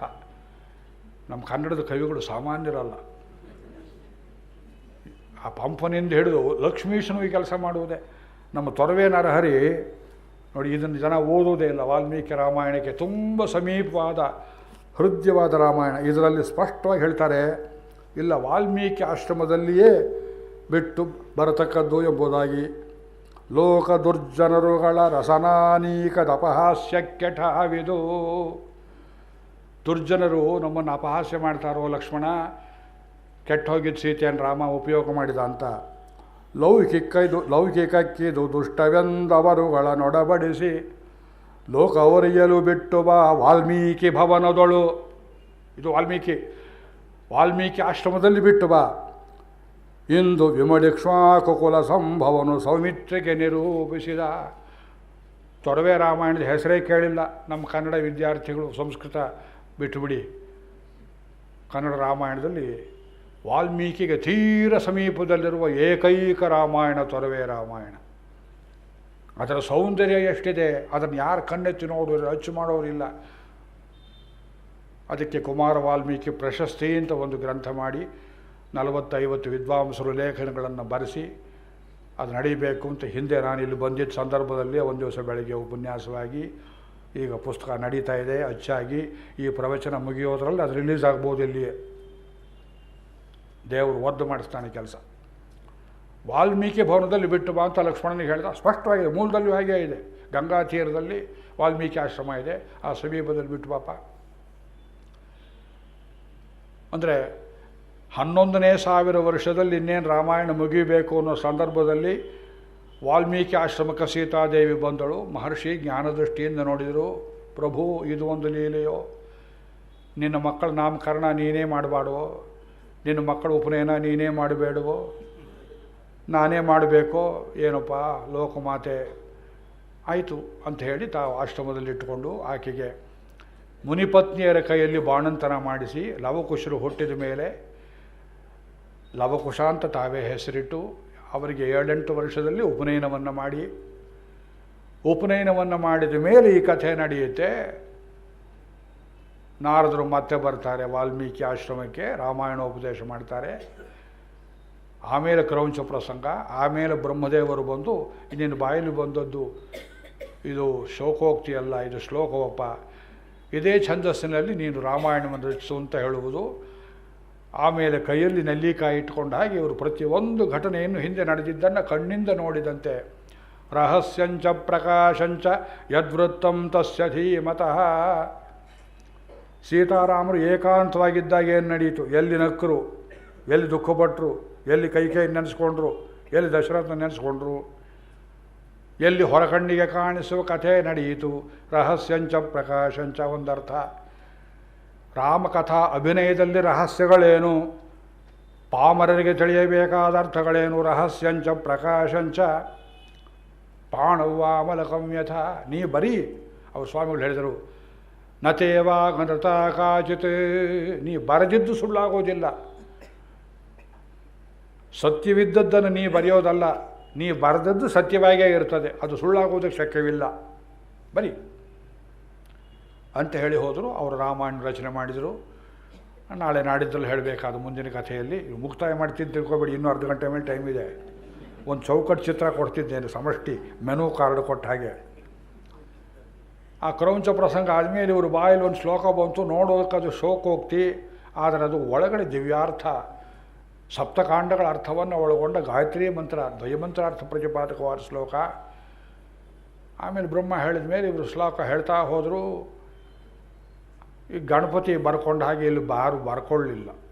ಇದು ತ್ರೇತಾಯುಗ, ಎಲ್ಲ ಮೇಧಾಶಕ್ತಿ ಚೆನ್ನಾಗಿದ್ದ ಕಾಲ. ವ್ಯಾಸರು ಗಣಪತಿಗೆ 3.5 ವರ್ಷ ಡಿಕ್ಟೇಷನ್ ಕೊಟ್ಟರು ಅಂತ ಇದೆ ಮಹಾಭಾರತದಲ್ಲಿ. ಅದು ಪ್ರಕ್ಷಿಪ್ತ ಅಂತ ಕೆಲವರು ವಾದ. ಆ ಪ್ರಕ್ಷಿಪ್ತವೋ ವಿಕ್ಷಿಪ್ತವೋ ನಮಗೆ ಗೊತ್ತಿಲ್ಲ. ಅದು ನಂಬೋದಾದರೆ ಗೋರಖ್ಪುರ ಪ್ರತಿ 3.5 ವರ್ಷ ಡಿಕ್ಟೇಷನ್ನು. ಗಣಪತಿ ಕಷ್ಟ ಹೇಗೆ, ನಾ ಹೇಳಿದ್ದು ಅರ್ಥ ಮಾಡಿಕೊಳ್ಳದೆ ನೀವು ಬರೀಬಾರ್ದು ಅಂದರು. ನನ್ನ ಪೆನ್ ಕೆಳಗಿಳಿದಾರೋ ಆಗ ನೀವು ಬರೀಬೇಕು ಅಂತ ಅವನು ಹೇಳಿದ. ಈ ಸ್ಪರ್ಧೆಯಲ್ಲಿ ಮಹಾಭಾರತ 1.5 ಲಕ್ಷ ಬೇಡವೇ ಬೇಡ ಅಂತ ಇವತ್ತು ಯಾರು ಪ್ರವಚನವೂ ಮಾಡೋದಿಲ್ಲ, ಕೇಳೋದಿಲ್ಲ, ಮನೆಯಲ್ಲೂ ಪ್ರತಿ ಇಡೋದಿಲ್ಲ. ಮಹಾಭಾರತ ಮನೆಯಲ್ಲಿಟ್ಟರೆ ಜಗಳ ಬರುತ್ತೆ, ಕೌರವ ಪಾಂಡವರಾಗ್ತೇವೆ. ಇದೊಂದು ಅಪಖ್ಯಾತಿ ಬೇರೆ ಹಾಕಿ ಅದು ಮುಟ್ಟಬಾರದ ಗ್ರಂಥ ಅಂತ ಏನು ಮಾಡಿಟ್ಟಿದ್ದಾರೆ. ಇದೇ ಮುಂದಿನ ಜನವರಿ ತಿಂಗಳು 21ನೇ ತಾರೀಕಿನಿಂದ 1 ತಿಂಗಳು ಶ್ರೀಮನ್ ಮಹಾಭಾರತವನ್ನು ಮಲ್ಲೇಶ್ವರಂ ವೇಣುಗೋಪಾಲ ಸ್ವಾಮಿ ದೇವಸ್ಥಾನದಲ್ಲಿ ವಿಜ್ಞಾಪನೆ ಮಾಡ್ತಾ ಇದ್ದೇನೆ. ಪಡಿಯಾರವರು ಕೂತಿದ್ದಾರೆ ಮಹಾಭಾರತ ಹೇಳಿಸಬೇಕು ಅಂತ.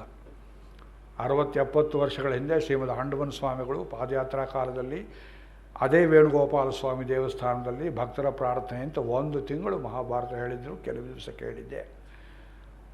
ಅಲ್ಲಿ ತನಕ ನಾವು ಬದುಕಿರಬೇಕು. ಮಹಾಭಾರತ ಅದಕ್ಕೆ ಪಡಿಪಾಟ್ಲು ಬಹಳ. ರಾಮಾಯಣ ಹಾಗಿಲ್ಲ. ಇವರು ಸುಮ್ಮನೆ ಶ್ಲೋಕ ಹೇಳ್ತಾ ಹೊರಟೋದ್ರು. ಭರದ್ವಾಜ ಹಿಂದೆ ನಿಂತಿದ್ದ. ಇಲ್ಲಿ ಯಾರು ಭರದ್ವಾಜ ಗೋತ್ರದವರಿದ್ದರೆ ಮೊದಲು ನಮಸ್ಕಾರ ಮಾಡ್ತೇನೆ. ಲೋಕಕ್ಕೆ ರಾಮಾಯಣವನ್ನು ಕೊಟ್ಟವರು ಮೊದಲೇ ಹೇಳಬೇಕಾಗಿತ್ತು. ರಾಮಾಯಣಾರ್ಥಗಳನ್ನು ಲೋಕಕ್ಕೆ ಕೊಟ್ಟ ಮಹಾನುಭಾವರು ಶ್ರೀಶೈಲ ಪೂರ್ಣರು, ತಾತಾಚಾರ್ಯರು, ಷಠಮರ್ಷಣ ಗೋತ್ರದವರು. ಈ ಸಭೆಯಲ್ಲಿ ಯಾರಾದರೂ ಅವರ ಕುಲದವರಿದ್ದರೆ ಅವರಿಗೆ ನಮಸ್ಕಾರ ಮಾಡಿ ಮುಂದುವರಿತಾ ಇದ್ದೇನೆ. ಭರದ್ವಾಜರು ರಾಮಾಯಣವನ್ನು ಜ್ಞಾಪಕ ಇಟ್ಕೊಂಡ್ರು. ಅವ್ರು ಶ್ಲೋಕ ಹೇಳಿಸ್ ಜ್ಞಾಪಕ. ಒಂದು ದಿವಸ ಹಿಂತಿರುಗಿ ನೋಡಿದ್ರು. ಮಗು ಎಷ್ಟು ಶ್ಲೋಕ ಆಯಿತೋ ಲೆಕ್ಕ ಇಟ್ಟಿದ್ದೇನು ಬುದ್ಧಿ, ಎಷ್ಟಾಯಿತು? ಬರೀ 24,000 ಶ್ಲೋಕ. ಅಂದರು. ಅಥಕೋನು ಪ್ರಯುಂಜೀಯಾತ್. ಇಷ್ಟು ದೊಡ್ಡ ಗ್ರಂಥವನ್ನು ಯಾರೇ ಆ ಲೋಕದಲ್ಲಿ ಪ್ರಯೋಗ ಮಾಡಬಲ್ಲರು? ಮುದ್ರಣ ಇಲ್ಲ, ಅಚ್ಚಿಲ್ಲ, ಸ್ಟೆನ್ಸಿಲ್ ಇಲ್ಲ, ಜೆರಾಕ್ಸ್ ಇಲ್ಲ. ಇಷ್ಟು ದೊಡ್ಡ ಕಾವ್ಯ ಪ್ರಯೋಗ ಮಾಡೋರು ಯಾರು ಅಂದರೆ ಉಪನೀತರಾಗಿದ್ದ ರಾಮಪುತ್ರರು ಬಂದು ವಾಲ್ಮೀಕಿಯ ಪಾದಗಳಿಗೆ ನಮಸ್ಕಾರ ಮಾಡಿ ನಮಗೆ ಕೊಡಿ ರಾಮಾಯಣವನ್ನು ಅಂತ ಅವರು ಕೇಳಲಾಗಿ ಕಣ್ಣೀರು ಬಂದ್ಬಿಡ್ತು ವಾಲ್ಮೀಕಿಗೆ. ಅವರ ತಲೆಯನ್ನು ನೇವರಿಸ್ತಾರೆ. ತೌತು ಮೇಧಾವಿನೋ ದೃಷ್ಟ ವೇದೇಶು ಪರಿನಿಷ್ಠಿತವು. ಹುಡುಗರ ಮೇಧಾಶಕ್ತಿ ಚೆನ್ನಾಗಿತ್ತು, ಪವರ್ ಆಫ್ ಮೆಮೊರಿ ನೋಡಿದ್ರು, ತಾವೇ ಬೆಳೆಸಿದ್ದವರಲ್ಲವೇ. ಈಗ ಹೇಳಿದ್ರೆ ಹಾಗೆ ಹೇಳೋರು. ಮೇಧಾವಿನವು, ಮೇಧಾಶಕ್ತಿ ಬರುವುದಕ್ಕೆ ಕಾರಣ ವೇದೇಶು ಪರಿನಿಷ್ಠಿತವು. ಚತುರ್ವೇದಗಳನ್ನು ಬಾಯಿಂದ ಹೇಳ್ತಿದ್ದರು ಲವಕುಶರು. ತ್ರೇತಾಯುಗದಲ್ಲಿ ವಾಲ್ಮೀಕಿ ಒಬ್ಬರು ವೇದವ್ಯಾಸರು. ಇದುವರೆಗೆ 28 ವೇದವ್ಯಾಸರಾಗಿ ಹೋದರು. ಅವರ ಹೆಸರು ಕೊಡ್ತಾರೆ ವಿಷ್ಣು ಪುರಾಣದಲ್ಲಿ. ಅವರವರ ಕಾಲಕ್ಕೆ ಅಲ್ಲಿಯವರೆಗೆ ಬಂದಿದ್ದ ವೇದಗಳನ್ನೆಲ್ಲ ವಿಂಗಡಿಸಿ, ಇದು ಋಕ್ಕು, ಇದು ಯಜಸ್ಸು, ಇದು ಸಾಮ, ಇದು ಅಥರ್ವ ವಿಂಗಡಣೆ ಮಾಡಿದ್ದ ಕೆಲಸದಲ್ಲಿ ವಾಲ್ಮೀಕಿಯು ಇದ್ದರಾದ್ದರಿಂದ ಕುಲಪತಿಗಳವರು ಸಾಮಾನ್ಯ ಗುಡಿಸಲು ಜೋಪಡಿ ಗೋಸಾಯಿ ಅಲ್ಲ. ಹುಡುಗರಿಗೆ ಹೇಳ್ಕೊಟ್ಟಿದ್ರು ವೇದೇಶು ಪರಿನಿಷ್ಠಿತವು. ಅವ್ರನ್ನ ನೋಡಿ ಪರವಾಗಿಲ್ಲ, ನಿಮಗೆ ಕೊಟ್ಟರೆ ಒಳ್ಳೆಯದು, ರಾಮನ ಪುತ್ರರಿಂದಲೇ ರಾಮಾಯಣ ಪ್ರಚಾರವಾಗಲಿ ಅಂತ ತವು ಅಗ್ರಾಹಯತ ಪ್ರಭು. ಅವರು ವಾಚೋ ವಿಧೇಯಂ ತತ್ಸರ್ವಂ ಶ್ಲೋಕಗಳೆಲ್ಲ ಕಂಠಪಾಠವನ್ನು ಮಾಡಿ ಒಂದು ದಿವಸ ಮಕ್ಕಳನ್ನು ಕೇಳಿದರು, ನೀವು ತಂಬೂರಿ ಅಥವಾ ವೀಣೆ ಗೋಟವಾದ್ಯ ಇಟ್ಕೊಂಡು ಹಾಡಿ ತೋರಿಸ್ತೀರಾ? ಪಾಠ್ಯೇ ಗೇಯೇ ಚ ಮಧುರಂ. ಮೆಟ್ಲಿಲ್ಲದೆ ಇದ್ದಂತಹ ತಂಬೂರಿ ಇತ್ತು ಆಗಿನ ಕಾಲದಲ್ಲಿ, ಗೋಟವಾದ್ಯ. ಈ ಗೋಟು ಅಂದರೆ ಅರ್ಥ ಆಗೋದಿಲ್ಲ. ದತ್ತಾತ್ರೇಯ ವೀಣೆ, ರುದ್ರವೀಣೆ ಅಂತ ಹೆಸರಿಟ್ಟಿದ್ದಾರೆ. ಇದು ಗೋಟು ಅಂತ ಯಾಕೆ ಮಾಡಿದ್ರು? ಅಡಿಕೆ ಗೋಟಿದ್ದ ಹಾಗೆ. ಅದನ್ನು ಹೆಗಲ ಮೇಲೆ ಹಾಕ್ಕೊಂಡು ತಂತ್ರೀ ಲಯ ಸಮನ್ವಿತ ನುಡಿಸ್ತಾ ಇದ್ದಾರೆ. ಮೂರ್ಛನ ಹಾಕೋವಿದು, ಎಲ್ಲಿ ನಡುಗಿಸ್ಬೇಕು ಧ್ವನಿಯನ್ನು ವೀಣೆಯಲ್ಲಿ ಮಾಡ್ತಾರೆ ನೋಡಿ, ಎಲ್ಲಿ ಕಂಪನ ಮಾಡಬೇಕು, ಎಲ್ಲಿ ರಸೋತ್ಪತ್ತಿ ಮಾಡಬೇಕು, ಅದನ್ನು ಮಾಡ್ತಾ ಸಂಗೀತ ಶಾಸ್ತ್ರ ನಡುವೆ ನಿರುಕ್ತ ವ್ಯಾಕರಣ ಛಂದಸ್ಸು ಅಲಂಕಾರ ಒಂದಕ್ಕೂ ಭಂಗ ಬರದೇ ಇರುವಂತೆ ಆ ಚೋಟುದ್ದದ ಹುಡುಗರು ರಾಮಾಯಣವನ್ನು ಹೇಳಿದ್ದನ್ನು ಕೇಳಿ ಸಂತೋಷಪಟ್ಟು, ಮಕ್ಕಳಿರ ರಾಮಚಂದ್ರ ಅಶ್ವಮೇಧ ಯಾಗ ಮಾಡ್ತಾ ಇದ್ದಾನಂತೆ, ಅವನ ಆಸ್ಥಾನದಲ್ಲಿ ಇದನ್ನು ಹೇಳಿಸೋಣ ಬನ್ನಿ ಅಂತ ಕರ್ಕೊಂಡು ಹೋದರು ಅಂತ. ಇದು ಮೊದಲಿನ 4-5 ಸರ್ಗಗಳಲ್ಲಿ ಬರುವಂಥ ಕಥೆ ಏನಿದೆ, ಇದನ್ನು ವಾಲ್ಮೀಕಿ ಹೇಳಿದ್ರು ಅಂದರೆ ನಿಮಗೆ ಗಂಟೇನು ಹೋಗ್ತದೆ. ತುಂಬ ಕೋಪ ಬರುತ್ತೆ. ದೊಡ್ಡ ದೊಡ್ಡ ವಿದ್ವಾಂಸರು ತಮ್ಮ ತಮ್ಮ ಮಿತಿಗಳಿಂದ ರಾಮಾಯಣವನ್ನು ಅಳೆಯೋದಕ್ಕೆ ಹೋಗಿ ಭಾಳ ಅಂದರೆ 10 ಚಟಾಕಿರ್ಬೋದು ಸಮುದ್ರ, ಇಲ್ಲ ಬೇಡ ಚೌಕಾಶಿ ಒಂದು 20 ಸೇರಿರ್ಬೋದು. ಸಮುದ್ರ ನೀರು ಹೀಗೆ ಅಳೆಯೋದು ನೀವು, ನಿಮ್ಮ ಅಳೆಯೋಕ್ಕೆ ಶಕ್ತಿ ಇಲ್ಲ. ಆದ್ದರಿಂದ ರಾಮಾಯಣಾವತಾರದ ಪ್ರಸಂಗವನ್ನು ಇವತ್ತು ಅದರಲ್ಲಿ ಒಂದು ಮರ್ಮವನ್ನು ಮಾತ್ರ ತಮಗೆ ಸೂಚನೆ ಮಾಡಿ ಮಂಗಳ ಮಾಡ್ತಾ ಇದ್ದೇನೆ. ಆರಂಭ ಶ್ಲೋಕವನ್ನು ನೋಡಿ ಎಷ್ಟು ತಕಾರವೆಂಬುದು ಪರಮ ಮಂಗಳ. ಈ ಅಮೃತಾಕ್ಷರಗಳಿಂದ ಮಹಾಕಾವ್ಯ ಮಹಾಗ್ರಂಥಗಳನ್ನು ಆರಂಭಿಸಬೇಕು ಅಂತ ಒಂದು ಪದ್ಧತಿ. ಕವಿತ್ವ ಬರುತ್ತೆ ಅಂತ ಸಿಕ್ಕಿದ್ದು ಯಾವುದೋ ಒಂದು ಅಕ್ಷರದಿಂದ ಆರಂಭ ಮಾಡೋದಲ್ಲ, ಮತ್ತು ಕಾವ್ಯ ಬರೆದರೆ ಹೇಗೆ ಬರೆಯೋದಲ್ಲ, ಅದೆಲ್ಲ ಅನ್ಯತ್ರ ವಿಷಯ ಅಲ್ಲ. ಇದಕ್ಕೆ ಸಂಬಂಧಪಟ್ಟದ್ದೇ ಆದರೂ ಹೇಳ್ತಾ ಕೂತರೆ ರಾಮಾಯಣ ಮುಗಿಯೋದಿಲ್ಲವಾದ್ದರಿಂದ ನಾನು ಅದನ್ನು ಹೆಚ್ಚು ವಿಸ್ತಾರ ಮಾಡೋಕ್ಕೆ ಹೋಗೋದಿಲ್ಲ. ನಾ ಕವಿತ್ವ ಮಧರ್ವಾಯ, ನೀವು ಕವಿತ್ವ ಮಾಡದಿದ್ದರೆ, ಕವಿತ್ವ ಬರೀದೇ ಇದ್ದರೆ, ಕವಿತೆ ಬರೀದಿದ್ದರೆ ಆ ಧರ್ಮ ಏನು ಬರೋದಿಲ್ಲ. ಅಥವಾ ವ್ಯಾಧಯೇ ದಂಡನಾಯ ಚ, ಒಬ್ಬ ಮೀಮಾಂಸಕಾರ ಹೇಳ್ತಾನೆ, ಯಾಕಯ್ಯ ಕಾವ್ಯ ಬರೆದ್ರಿ ನೀವು, ಬರೀದೇ ರೋಗ ಬರುತ್ತೆ ಸ್ವಾಮಿ, ಸರ್ಕಾರದವರು ದಂಡಿಸ್ತಾರೆ. ಹಾಗೇನಿಲ್ವಲ್ಲ ನಿಮಗೆ, ಕಾವ್ಯ ಬರೀತಿರೋ ಕೊಂದು ಬಿಡಲೋ, ಹೀಗೇನು ಅಪ್ಪಣೆ ಮಾಡಿದ್ದಾರೇನು? ಇಲ್ಲ. ಕುಕವಿತ್ವಂ ಪುನಃ ಸಾಕ್ಷಾತ್ ಮೃತಿಮಾಹುರ್ಮನೀಷಿಣ. ಕೆಟ್ಟ ಕಾವ್ಯವನ್ನು ಬರೆದು ಪೇಪರ್ ವೇಸ್ಟ್ ಮಾಡಿ, ಪೆನ್ ವೇಸ್ಟ್ ಮಾಡಿ, ಓದೋರು ಟೈಮ್ ವೇಸ್ಟ್ ಮಾಡಿ, ಕೆಟ್ಟ ಸೀರಿಯಲ್ಗಳು ಬರುವ ಹಾಗೆ ಮಾಡಿದರೆ ಲೋಕವನ್ನು ಕೊಂದ ಪಾಪ ನಿಮಗೆ ಬರುತ್ತೆ, ಎಚ್ಚರಿಕೆಯಲ್ಲಿ ಇಂದರು. ವಾಲ್ಮೀಕಿ ಅನ್ನೋದು ಕೋಗಿಲೆ ಆರುಷ್ಯ ಕವಿತಾ, ಯಾವುದೋ ಕವಿತಾ ವೃಕ್ಷದ ಉತ್ತುಂಗ ಶಾಖೆಯ ಮೇಲೆ ಕೂತ್ಕೊಂಡು ಅದು 2 ಅಕ್ಷರದ ಒಂದು ಶಬ್ದವನ್ನು ಹೇಳ್ತಾ ಇದೆ ಕೋಗಿಲೆಯಂತೆ. ರಾಮ ರಾಮ ರಾಮ. ನನ್ನ ಸ್ವರ ಕೋಗಿಲೆ ಅದಲ್ಲ, ಅದು ಕೋಕಿಲ ಪಂಚಮ. ಅವರು ರಾಮ ಅನ್ನುವುದು 2 ಅಕ್ಷರ ಬಿಟ್ಟು ಅದಕ್ಕೇನು ಗೊತ್ತೇ ಇಲ್ಲ, ಅದು ಅಭ್ಯಾಸ ಮಾಡಿದ್ದ ಅದನ್ನೇ. ಅದು ಆ ವಾಲ್ಮೀಕಿ ಎಂಬ ಕೋಗಿಲೆ ನಮಸ್ಕಾರ ಮಾಡ್ತೇನೆ ಅಂದರು. ಅಂಥದ್ದೇನಾಯಿತು? ತಪಸ್ವಾಧ್ಯಾಯ ನಿರತಂ ತಪಸ್ವಿ ವಾಗ್ವೇದಾಂವರಂ ನಾರದಂ ಪರಿಪಪ್ರಚ್ಛ ವಾಲ್ಮೀಕಿರ್ಮುನಿ ಪುಂಗವಂ. ಇದು ಗೋವಿಂದರಾಜರ ವ್ಯಾಖ್ಯಾನ ಓದಬೇಕು ನೀವು ಈ ಜಾಗದಲ್ಲಿ. ಪ್ರಥಮಂ ಅತರ್ಕಿತಂ ನಾರದಾಗಮನಂ. ಇದೆಲ್ಲ ತರ್ಕಕ್ಕೆ ಎಟಕದೇ ಇರುವಂಥ ಘಟನೆಗಳವತ್ತು ನಡೆದು ಹೋಯಿತು. ಅದರ ಹಿಂದೆ ದೈವ ಏನೋ ಕೈವಾಡ ಇಟ್ಟಿದೆ ಅಂತ ಅರ್ಥ. ನಿಮ್ಮ ಬುದ್ಧಿಗೆ, ನಿಮ್ಮ ಮನಸ್ಸಿಗೆ, ನಿಮ್ಮ ಚೌಕಟ್ಟಿನ ಒಳಗೆ ನಿಮ್ಮ ಶಕ್ತಿಗೆ ಎಟಕದೇ ಇರುವಂಥದ್ದು, ನಿಮಗೆ ತಿಳಿದೇ ಇದ್ದದ್ದು ಏನಾದರೂ ಒಂದು ನಡೆಯಿತು ಅಂದರೆ ಅದರಲ್ಲಿ ದೇವರೇನೋ ಇಟ್ಟಿದ್ದಾನೆ ಅಂತ ಅರ್ಥ. ಏನಾಯ್ತು ಅವಂತ ಅಂಥ ದೊಡ್ಡ ಮಂತ್ರ? ಇದೇನು WTO ಆ ಟವರ್ಸನ್ನು ಬ್ಲಾಸ್ಟ್ ಮಾಡಿದ್ರಲ್ಲ, ಅಂಥದ್ದೇನಿದು? ಲೋಕಕ್ಕೆ ಅನರ್ಥ ತರುವುದಲ್ಲ. ತಪಸ್ಸು ಅಧ್ಯಯನಗಳಲ್ಲಿ ಸರ್ವದಾ ತೊಡಗಿದ್ದು, ಆ ತಪಸ್ಸಿದ್ಧವಾದ ತತ್ವಗಳನ್ನು ವಾಕ್ ಮೂಲಕವಾಗಿ ಲೋಕಕ್ಕೆ ತಿಳಿಸುವುದರಲ್ಲಿ ತುಂಬ ಶ್ರೇಷ್ಠರಾದಂಥ ನಾರದರು ಒಂದು ದಿವಸ ತಪಸ್ವಿಯಾದ ವಾಲ್ಮೀಕಿ ಆಶ್ರಮಕ್ಕೆ ನಡೆದು ಬಂದರು. ಅದೇ ದೊಡ್ಡ ಆಶ್ಚರ್ಯ. ಇದೇನು ಮಹಾಶ್ಚರ್ಯ? ಗುರುಗಳ ಮನೆಗೆ ಶಿಷ್ಯರು ಬರೋದಂದರೆ ಅದು ಆಶ್ಚರ್ಯವಿಲ್ಲ.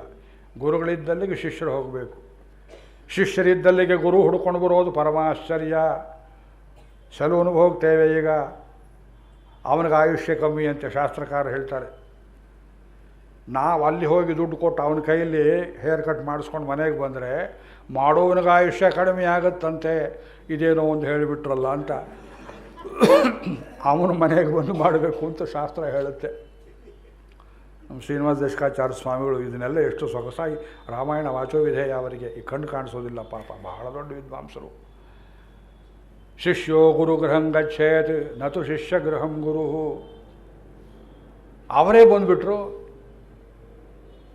ತಲೆ ಒಡೆದು ಬೇಡನಾಗಿದ್ದಂತಹ ಸಂದರ್ಭದಲ್ಲಿ ರಾಮಮಂತ್ರವನ್ನು ಉಪದೇಶ ಮಾಡಿದ ನಾರದರು ಆಮೇಲೆ ಪ್ರಾಯಶಃ ಒಮ್ಮೆಯೂ ವಾಲ್ಮೀಕಿ ಇದ್ದ ಕಡೆಗೆ ಬಂದಿರಲಿಲ್ಲ.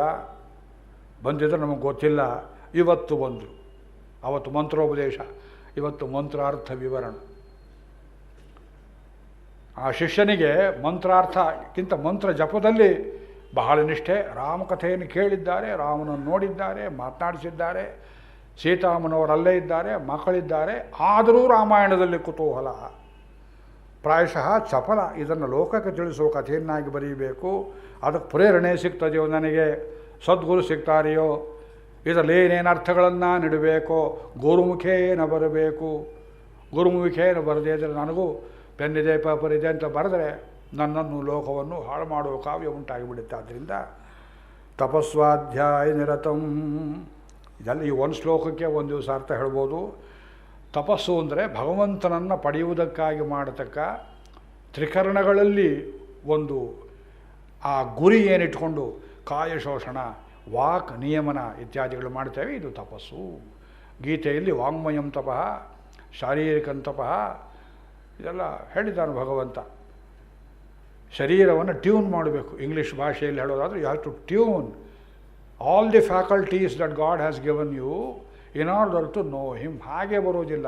ಒಂದು ಕಚಡ ಟೆಲಿವಿಷನ್ ನಿಮಗೆ ಚಿತ್ರ ಕೊಡಬೇಕಾದರೂ ಟ್ಯೂನಿಂಗ್ ಅಂತ ಮಾಡಬೇಕು. ಅದಕ್ಕೇನೋ ಒಂದು ರಿಮೋಟ್ ಅಂತ ಬೇರೆ ಇಟ್ಟಿರ್ತಾರೆ ಇವತ್ತು.